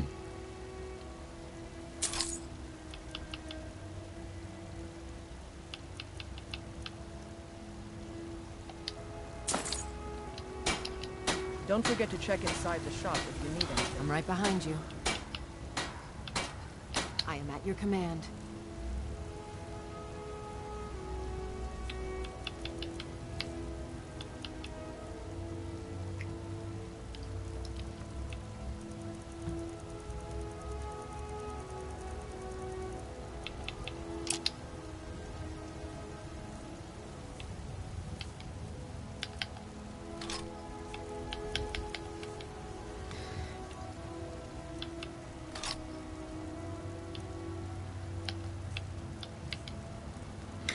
That'll go well with our steel plate bracelets of eminent wielding. Get 30% bonus to her one-handed attacks. So the shield to go with that, so look for that. Let's get going then. Have you met my father? Blades, helmets, pretty much anything to suit your needs.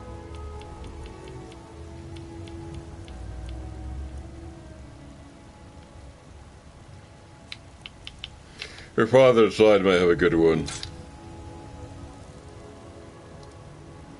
Or I don't know if he's the father, but the manager. I'll take my leave then.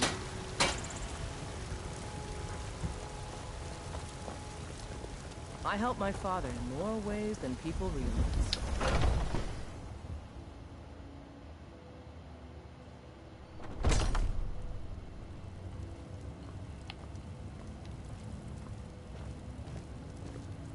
We've got small weapons as well as big.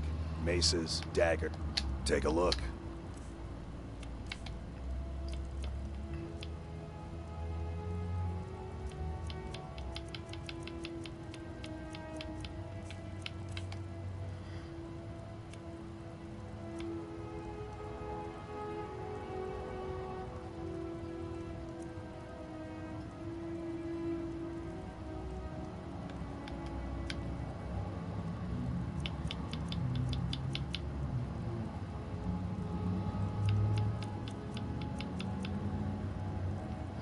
It's a good shield.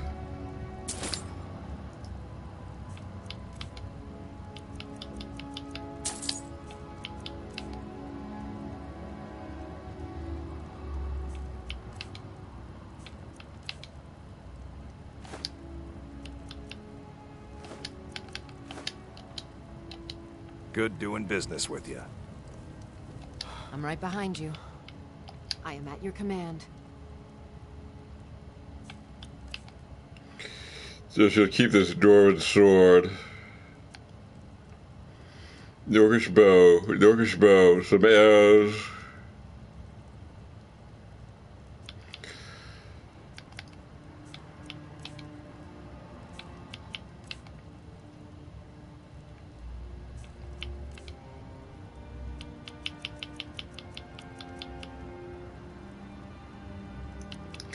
And a steel shield here.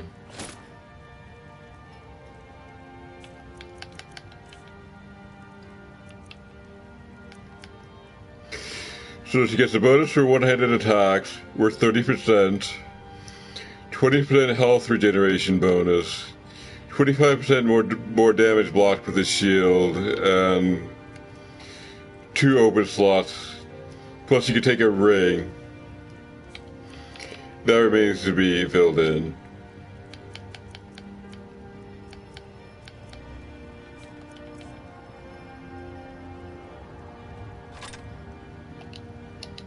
Lead on.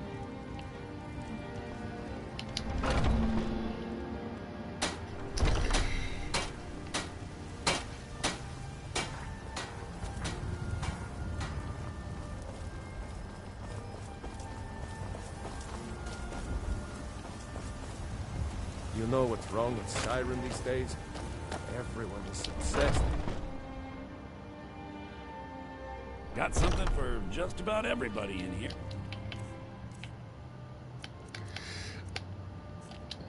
Give a holler if you have any questions.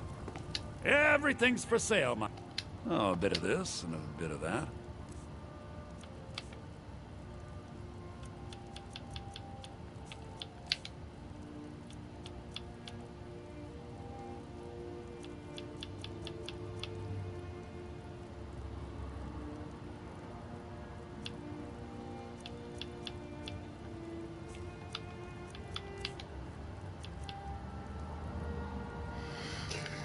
I believe you were reading this one.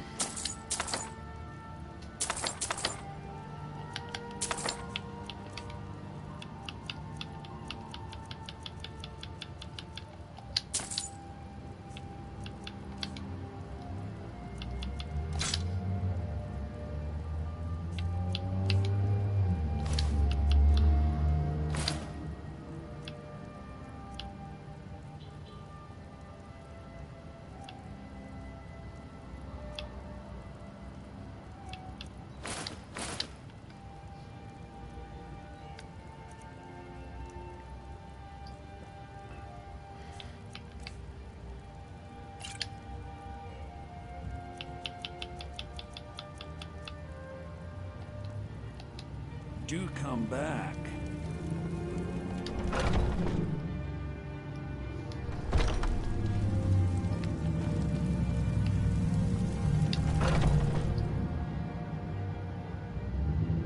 Got something for just about everybody in here. Give a holler if you have any questions.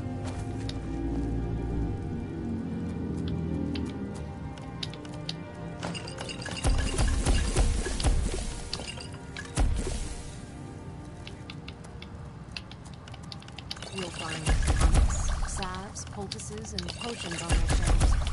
Browse to your heart's content.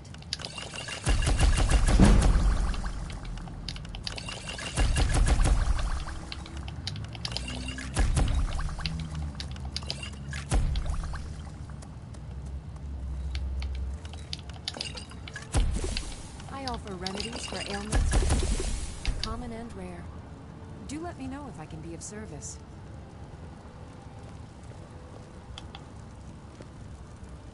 You look rather pale. So you're interested in my potions and ingredients?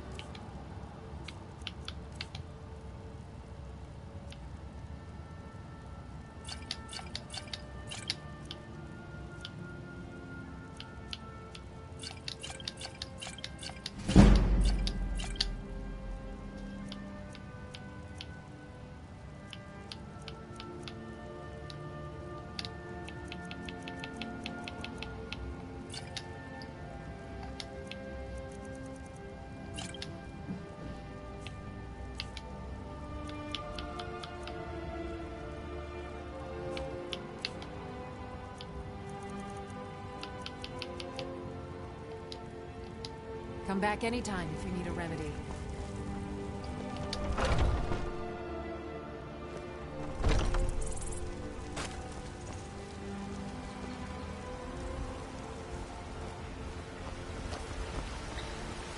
We will see the father of, You tried mercenary work? It might suit you. the woman blacksmith, Proventus Avenici, up here at the castle. Check the Jarl's backside.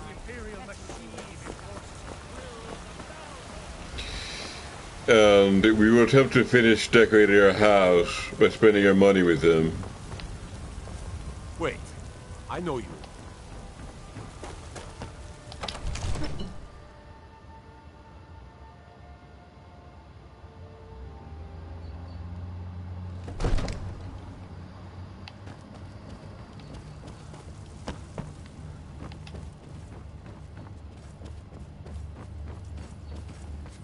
Come to Dragon's Reach to discuss... It seems this damnable conflict has claimed... I had you figured for a mage. I think you'll appreciate this.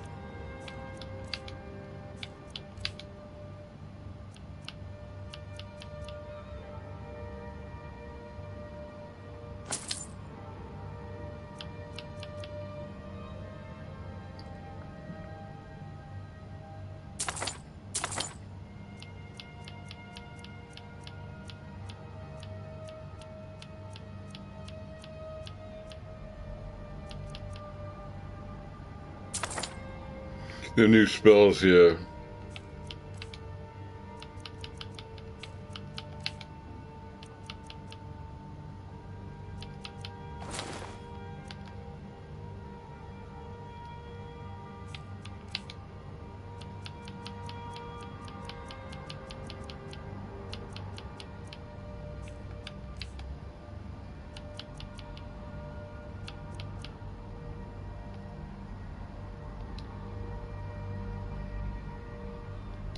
You know, if you've got the aptitude...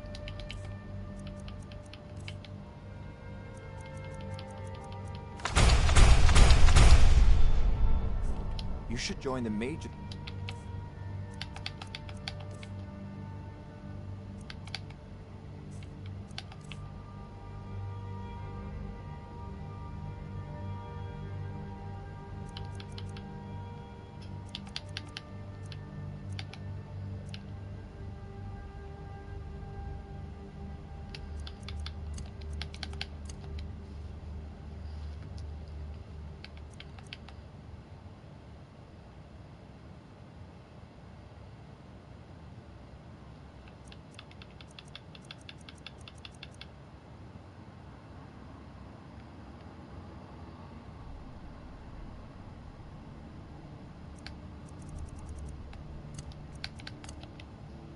College in Winterhold.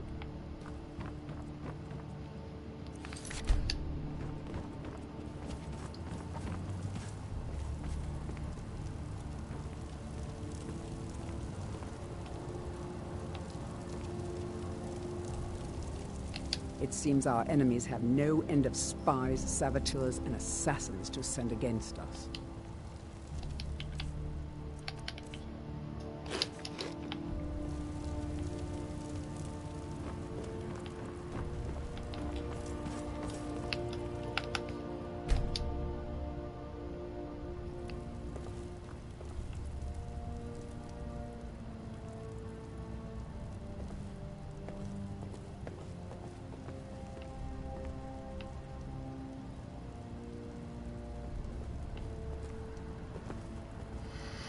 Proventus Avenici seems to not be here. Though this is his regular post.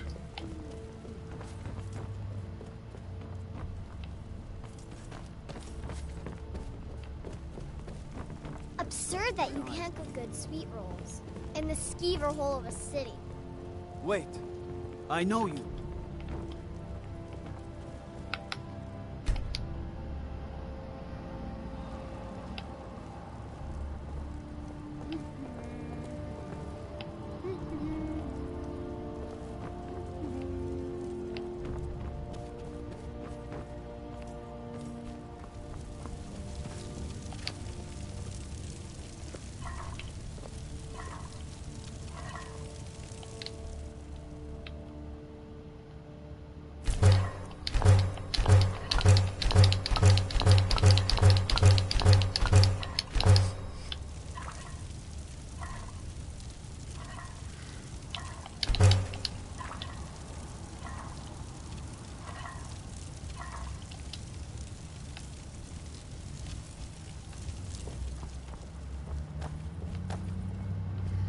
That's a great deal of apple cabbage stew.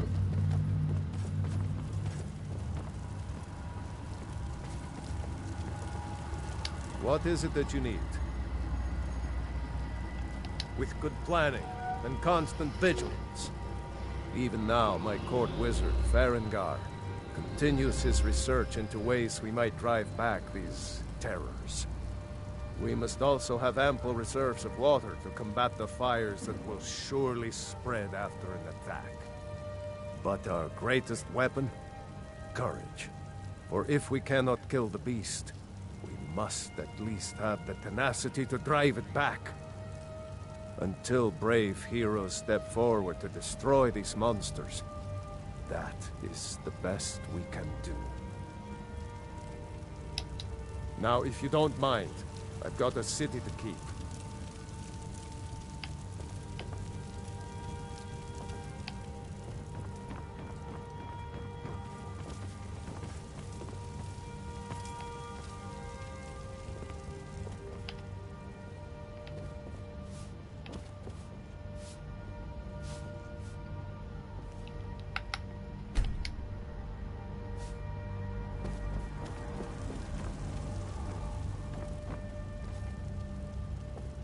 Oh, here he is.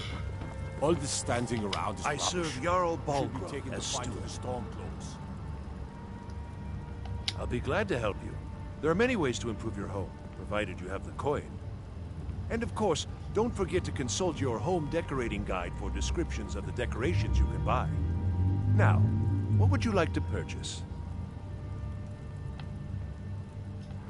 Very well, I'll make the arrangements. The next time you visit your house, your new furnishings will be in place. Is there anything else you'd like to purchase? Very well, Is there anything else you'd like to purchase? As you wish. Speak to me again if you decide to purchase some decorations for your home. Ah, splendid. Our fine city has a proud history, and I'm happy to share what I know. The history of Whiterun begins with your Vasker, the Hall of the Companions. For a long time, it was the only building on the mountain. As time passed, a thriving community sprang up around your Vasker, as was common with mead halls. Today, Whiterun is the jewel of Skyrim. I can say without boast that it is the greatest city in all the holds.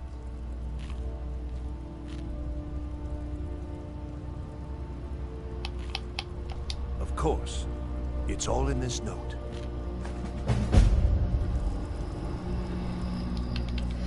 We'll consult this note. Osiris. I apologize for the secrecy, but I'd rather not speak about this in front of the Jarl. In the event the information I received is incredible, he has enough on his plate as it is. You see, early last week I received a tip from an unnamed source regarding a potential assassination plot on the Jarl. Now, while we take all threats seriously, it's difficult to judge how credible this source is. With everything that's happened as of late, I don't have time to investigate this myself. That's what I'd like you to head to Arcadia's Cauldron to check the ledger for any suspicious purchases, in particular poisons. I've asked Arcadia to leave you a copy on our counter. Look it over, find out who purchased bottles over the last few days, and confirm the reasons are legitimate. In the meantime, I'll have our cooks check every piece of food, bottle of meat, and leftover breadcrumb, just to be sure nothing is tainted. Your investigation turns out nothing, and I'll know the information I received is false, and the Jarl is safe for the time being. If not, I hope someone of your reputation can take care of the situation swiftly.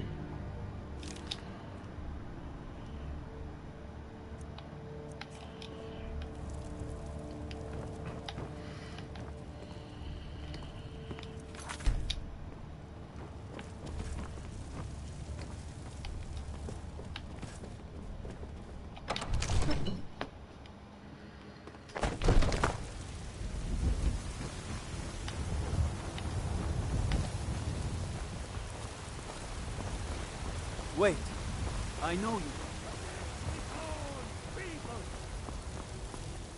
So rise up, children.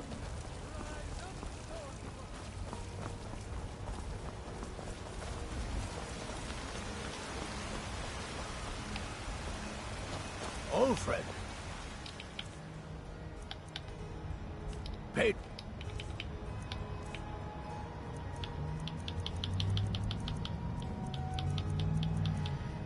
Of the great clan Battleborn.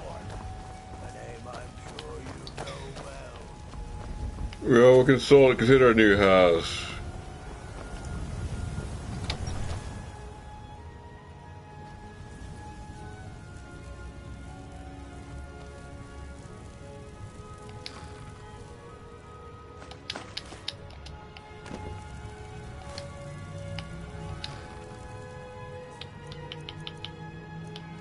Restore excess food in here.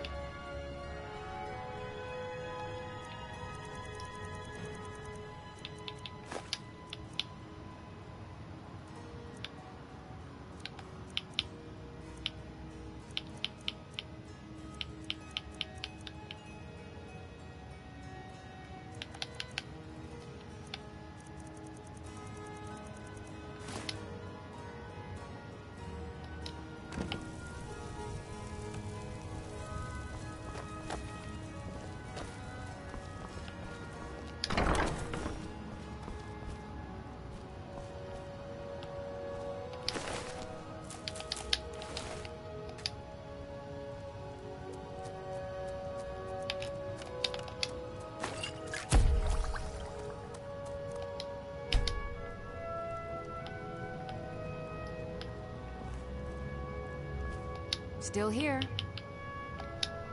I am sworn to carry your burdens.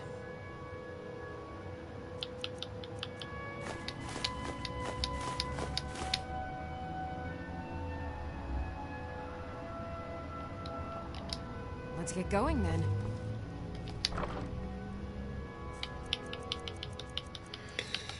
We'll put resources in here.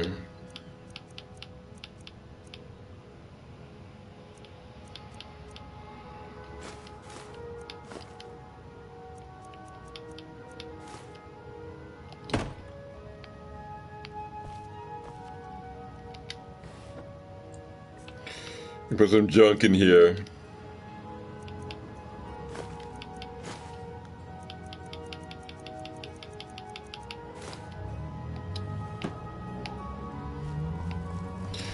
Books will be upstairs.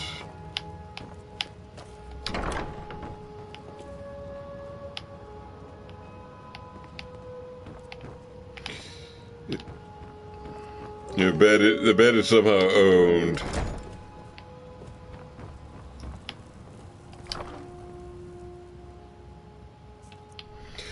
Alright.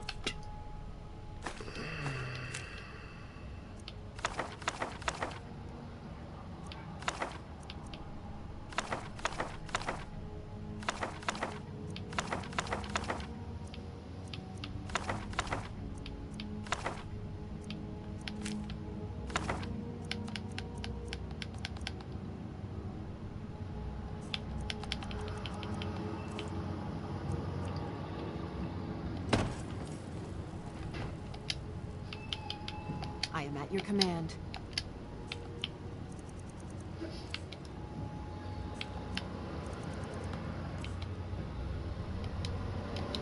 Let's get going then.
All that stuff I just took was actually crafting resources that should be filed into this chest.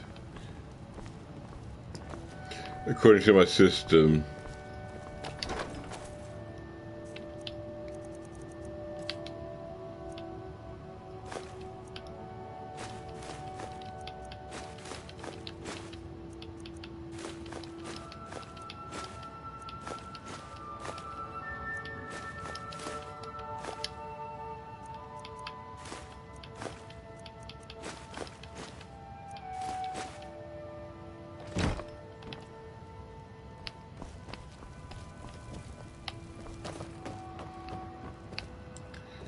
Now I'll take some sleep.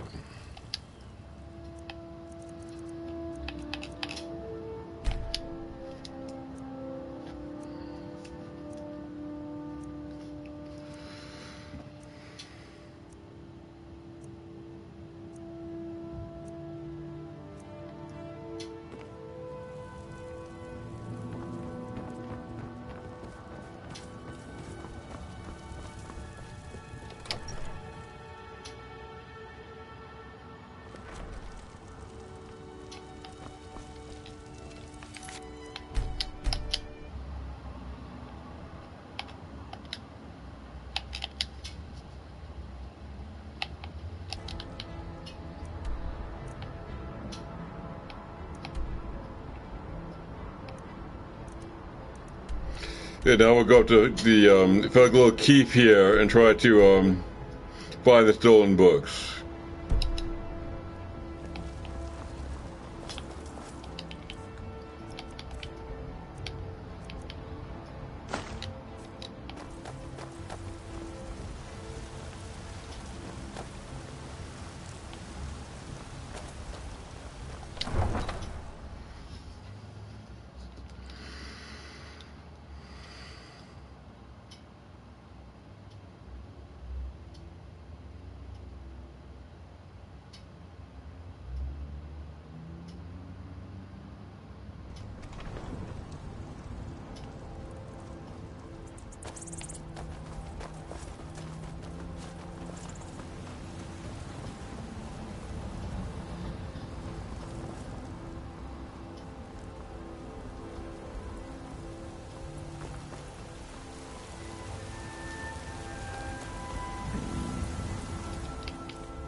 What is it?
you a swift and beautiful death.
I'm right behind you.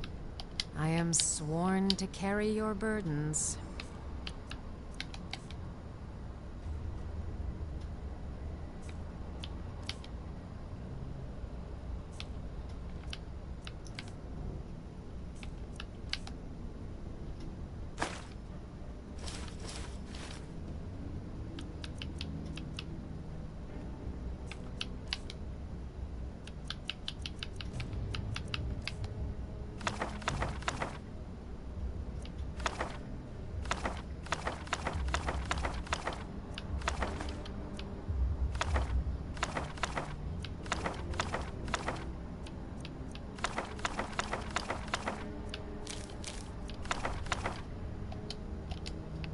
You lead, I'll follow.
saved me.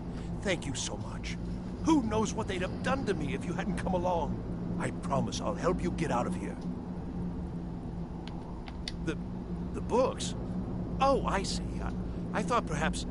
Well, I thought you'd come for me. But yes, the books. The caller will have them. She was most interested in one of the volumes, although not interested enough to keep me from being locked up. Don't you need my help?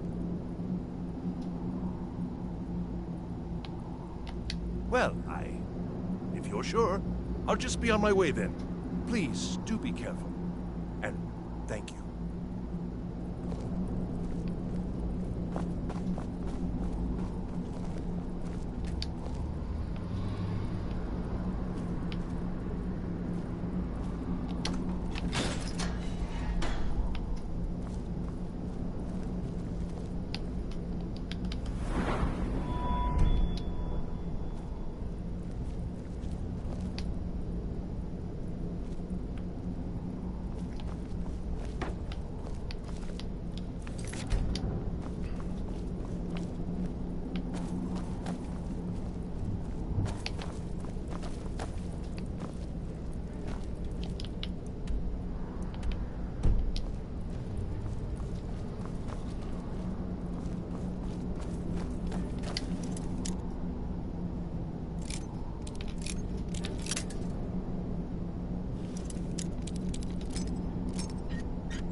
Conceive of the power I wield.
I've got your back.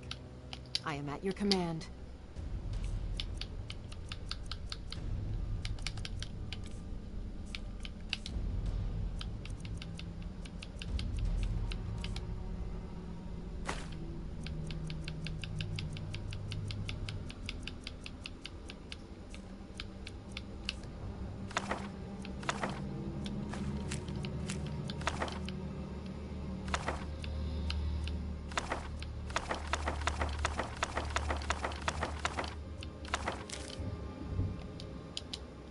You lead.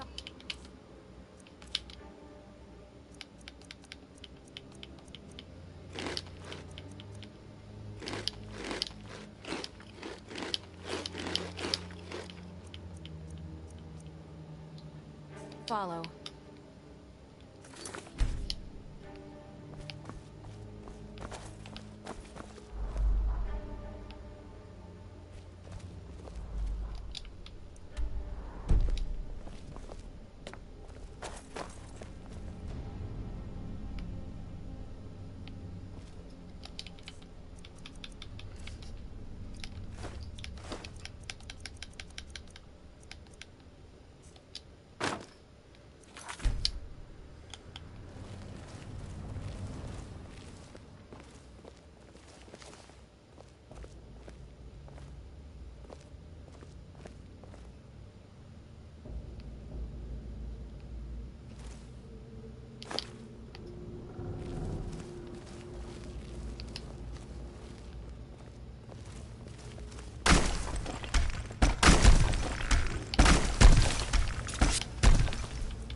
Still here.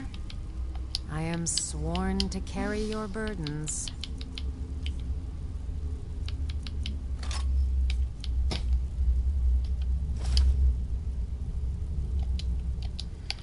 You lead. I'll follow.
Is someone there?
Still here.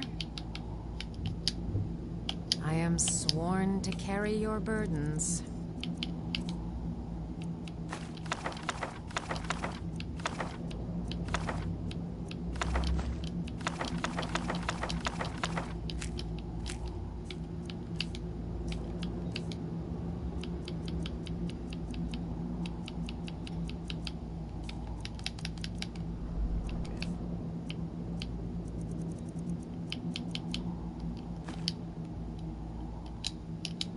Let's get going then.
Still here. How can I serve you, my Thane?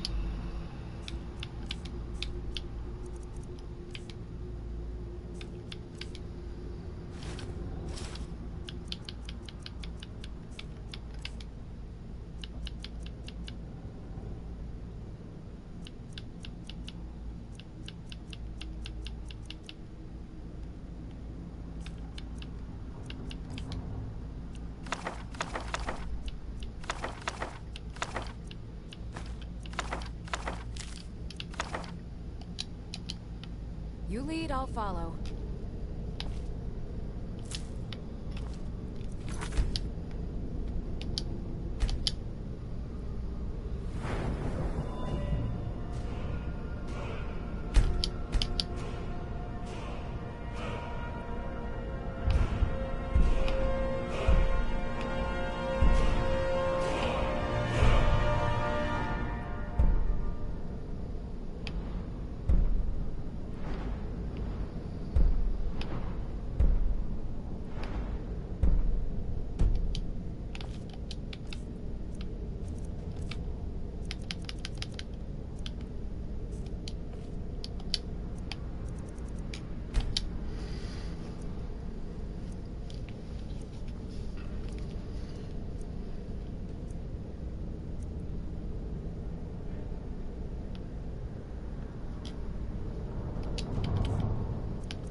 Right behind you.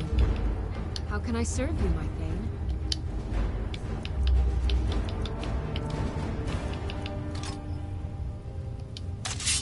Lead on.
right behind you. How can I serve you, my Thane?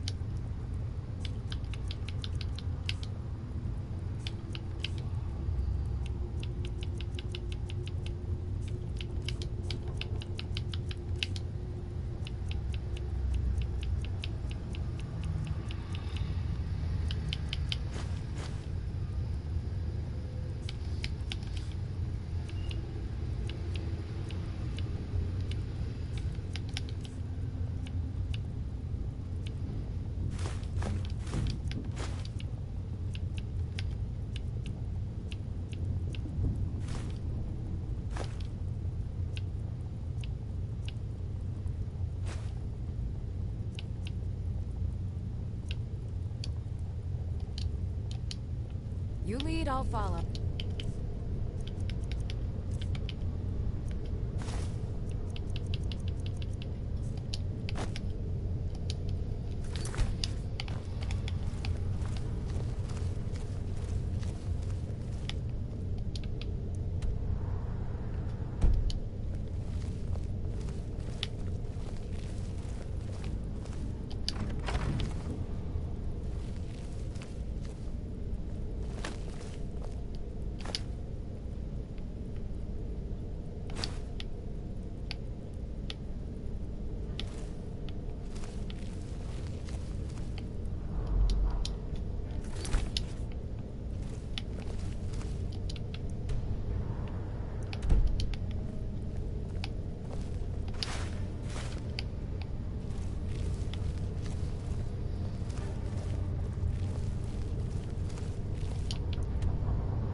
you're the one who barged into my home and laid waste to my projects. How nice to meet you. Names no longer matter. You may refer to me as the Caller. Now, do you have a reason for making such a mess? So you're just one of Arin's lackeys. That's disappointing. You show real promise. You've come here, kill my assistants, disrupt my work. You've annoyed me, so I don't think I'll be giving you anything. Oh, now we're all please and thank you, are we? I'm afraid we're well beyond pleasantries. I'll allow you the opportunity to turn around, walk out that door, and never come back. I suggest you move quickly. Are you attempting to threaten me after I've been so hospitable? Well, then you won't be leaving here at all.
So you're...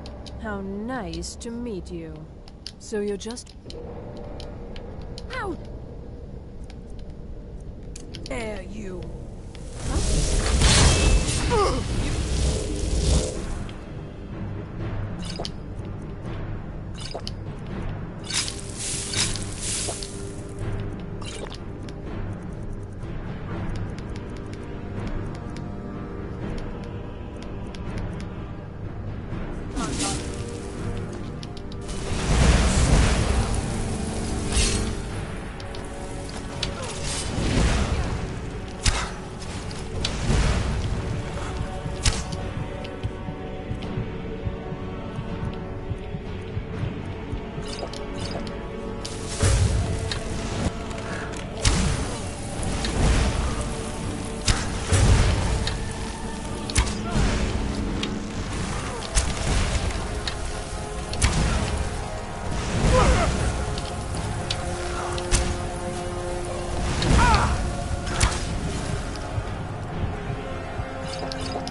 Lydia's casting spells with staffs which I gave her.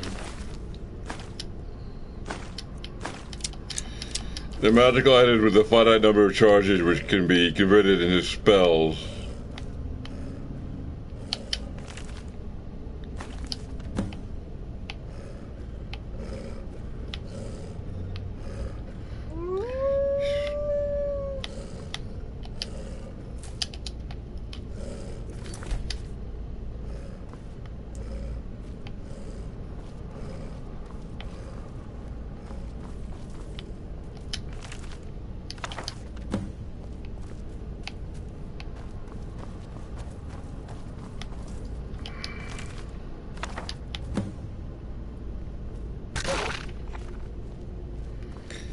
I guess we're ready to leave. That was the object of our quest here.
I'm right behind you.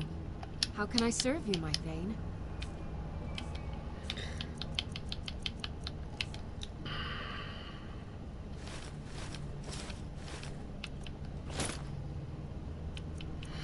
She takes a new shield. Lead on. That's good for frost resistance.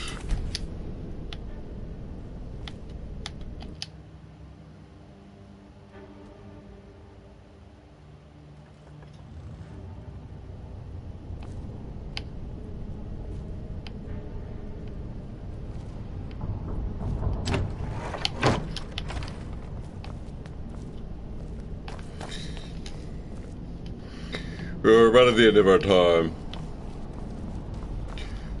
I'm going to do a final reading right outside here, and then I'm going to save and quit.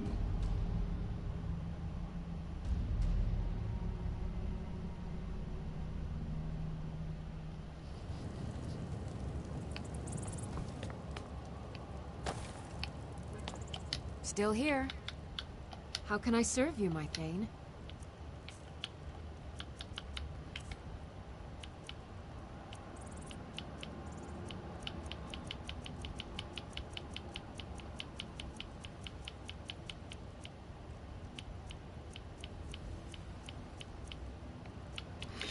I'll take the yellow book of riddles, and Vernaculus, that one. Let's get going then.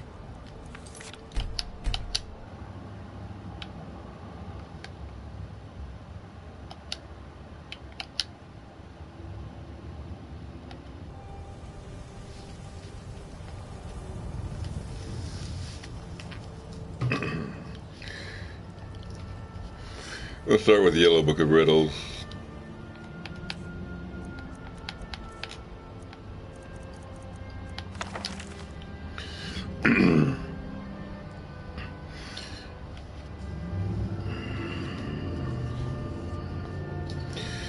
The yellow book of riddles.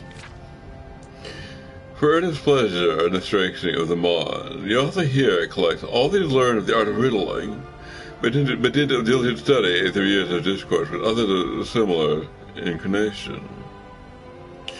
The posing and puzzling riddles is a convention of polite aristocratic Western society. Noble and social aspirants collect books of riddles and study them, hoping thereby to increase the chances of their appearing sly and witty in conversation. A metal neither black nor red, as heavy as man's golden greed. Will you do stay ahead, with friends or arrow or steed? The answer, lead.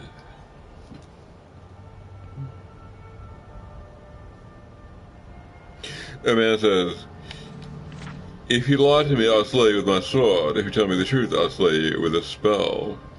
What must you say to stay alive? You lie to me, I'll slay you with my sword.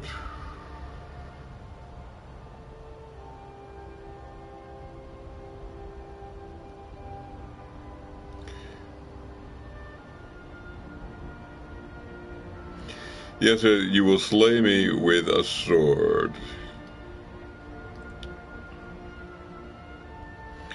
Right, if that's true, then he slays you with a spell, then it's not true. But then it's not true.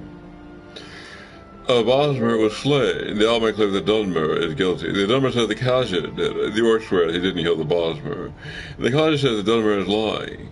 If only one of these speaks the truth, who killed the Bosmer? The answer, the orc.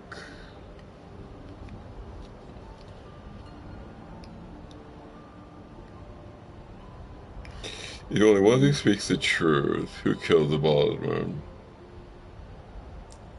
Thanks to the Almer. The Dunmer is guilty.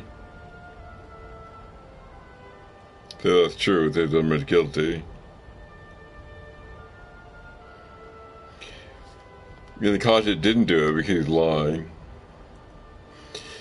And York is lying, so he did kill the Bosmer. So the Dunmer is guilty and Orc is guilty. That's a contradiction. So it can't be the Almer claiming the Dunmer is guilty. The Dunmer says the Khaja did it, which means the Orc is lying again and he killed the Bosmer. That doesn't work either. York swears to kill the Bosmer, that's true.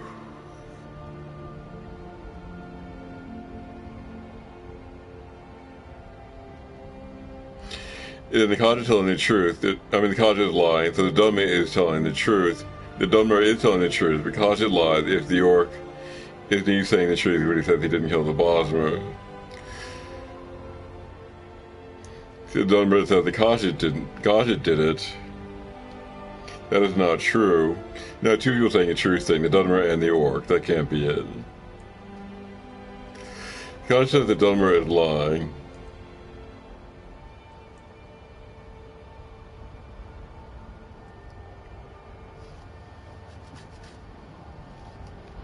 He says the truth. So then the Khaja didn't do it. The Khaja didn't do it. The Dunmer didn't do it, but the Almer is lying. The Orc is lying, so he did kill the Bosmer. The answer is the Orc. So we say the Khaja is speaking the truth, and it turned out the Orc killed the Bosmer. And that's the end. Let's try another one. Vernacus and Burlor about Tavi Dromio. Halgard walked into the king's ham that lord's evening, his face clouded with sadness. While he ordered a mug of grief, his maids Garaz and Ziomara joined him with moderately sincere concern. What's wrong with you, Halgard? Asked Ziomara. You're later than usual, and there's a certain tragedy who dragged in with you. Have you lost money, our nearest and dearest? I haven't lost any money, Halgard grimaced, but I've just received word from my nephew that my cousin Aliak has died. Perfectly naturally, sir, it's just old age. Aliak was 10 years younger than me. Oh, that's terrible, but it goes to show that it's important to savor all of life's possibilities, because you never know when your time is coming, said Garaz, who'd been sitting in the same stool as the Smoky Corner Club for the last several hours. He was not one cursed with self-awareness. Life's short, all right, agreed Ziomara, but if you're part of sentimental thought, few of us are aware of the influence we'll have after our death. Perhaps there's comfort there. For example, have I told you a story about Vernaculus and Burla? I don't believe so, said Hagen. Vernacus was a Daedra, said Ziomara, throwing a few dribbles on Flynn on the heart to cast the proper mood. And though our tale took place many years ago, it would be fair to say that Vernacus still is one, for whatever old time is the immortal Daedra. Actually, Grant interrupted, I understand the notion of immortality. I tried to offer our friend an inspirational tale in his hour of need, growled. I don't have all bloody night to tell it, if you don't mind. You wouldn't have heard of Vernacus, said the MR, abandoning the theme of immortality for the time being. For even at the height of his power and fame, he was considered feeble by the immediately high standards of the day. Of course, his lack of respect infuriated him, and his reaction typical of lesser danger, he went on a murderous rampage. Soon word spread through all the villages in the Colovian West of the unholy tear. Whole families had been butchered, castles destroyed, orchards and fields torched, and cursed that nothing would ever grow there again. To make things even worse for the villagers, Vernacus began getting a visitation from an old rival to his from Oblivion. She was a dangerous seducer named Horavatha, and she delighted in taunting him as how angry she would make him become. He flooded a village and not supposed to be impressive, just now. Try clothing cotton and maybe you'll get a little attention. Vernacus could become pretty angry. He didn't come very close to collapsing the continent of Tamriel, but wasn't for lack of trying. A hero needed to face a mad danger, and fortunately one was available. His name was Burlor, and it was said that he had been blessed by the god of Kinnereth. That was the only explanation for any human accuracy was his bow and arrow, for he never missed the target. As a child, he driven his marksmanship due to his wildest frustration. He would tell how to plant his feet, how to knock a bull, the proper grip for the cord, the best method ever lead. He knew all the rules, and somehow every time the arrow would catch a breath of wind and still directly to the target. It did not matter if the cord was moving still, at a very close range of miles away. Whenever he wanted to strike with the arrow, would be struck. Burlor answered the call when one of the village mayors begged him for help. Unfortunately, he was not a great horseman as he was an archer. As he rode to the forest with the mayor's town, a place called Even Sakon, Vernacus was already murdering him from there. However, watched and his life was back on. Murdering a small town mayor is going to put you in famous company, and we needed a great champion to defeat. Someone like Ithgrim or Pamela Whitestrake, or she said the figure from the forest. That fellow. You see, growled Vernacus between bites of the mayor's quivering body. The greatest archer in Tamriel has never missed. Burlor had his bow strung and was pointing it at the danger. For a moment, Vernacus felt like laughing. Phil was not even aiming straight, but he had a well-honed sense of self-preservation. There's something about the man's look of confidence that convinced the danger. The Horavatha wasn't lying. As the bull lifted the bow, Vernacus vanished in a sheet of flame. The arrow impaled a tree, but Burlor stood and stared. He had missed a target. In oblivion, Vernacus raged. Fleeing for a mortal man like that, not even the base camp would have been so craven. Exposed of the weak, cowardly creature he was. As he considered what steps to take to solve the situation, he found himself face in need with the most fearsome of the danger princes, Moloch Baal. I never thought anything much of you, Vernacus, the giant boom, but you have more than proven your worth. You have shown the creatures among us that danger are more powerful than the blessings of the gods. You, the denizens of Oblivion, quickly agreed, as they always did, with the view of Moloch Baal. The danger are, after all, always very sensitive about their various defeats as mortal champions. Vernacus proclaimed the elusive bee, the unpursuable one, he who cannot be taught, the bane of Kinnereth. Shrines voted him, began to be built in remote corners of Morrowind and Skyrim, and Burlor, meanwhile, now found a flaw, was never getting called to rescue a village. He was so heartbroken over his failure to strike the target that he became hurt and never struck him again. 2 months later, he died unmoored and unremembered. Is it really a tale you thought would cheer me out, Halgard incredulously? I've heard the King of Worms with more inspirational stories. Wait, smiled the Emerald, I'm not finished yet. For a year at a time, Vernacus was content to watch the legend grow, and his legend worship spread from his home in Oblivion. He was initiated to me cowardly, and inclined to his murderous rage. He was also a very lazy creature, and worshippers told tales of their master, of what he supposed without an ocean, moving through oceans without getting wet. In other pieces of wood, and he'd rather not have to demonstrate him. It was the real story of his enemies, where Burlor was thankfully forgotten. The bad news when it came to delivered to him was some relish by Horavatha. He had delighted in her jealousy at his growing reputation, though with a cruel smile she told him, your shrine, having insulted him. Who dares? I roared. Every new passes them in the wilderness feels the need to throw a stone, Horavatha purred. You can hardly blame them. After all, they represent you cannot be taught. How can anyone be expected to resist such a target? Vernacus peered through the veil into the world of Mundus and thought it was sure. One of his shrines in the Colovian West Country was surrounded by a large platoon of mercenary soldiers, delighted in pelting with straw. His worshippers huddled inside, praying for a miracle.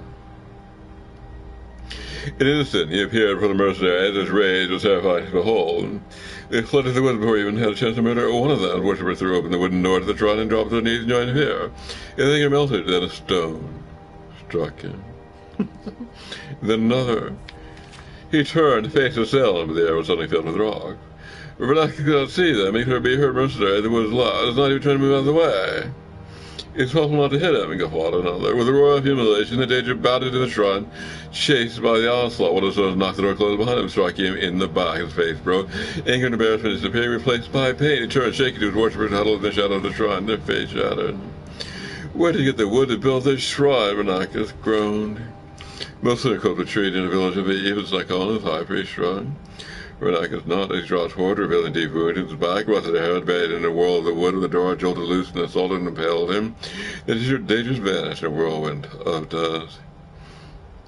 The shrine to man surely laughed, although Renacus did have a brief resurgence as the patient spirit of limitations and an impetus perfecting from memory altogether.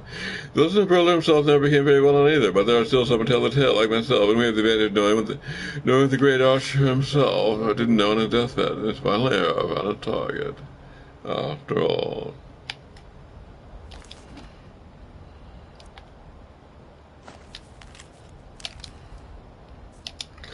Alright, that's all for today.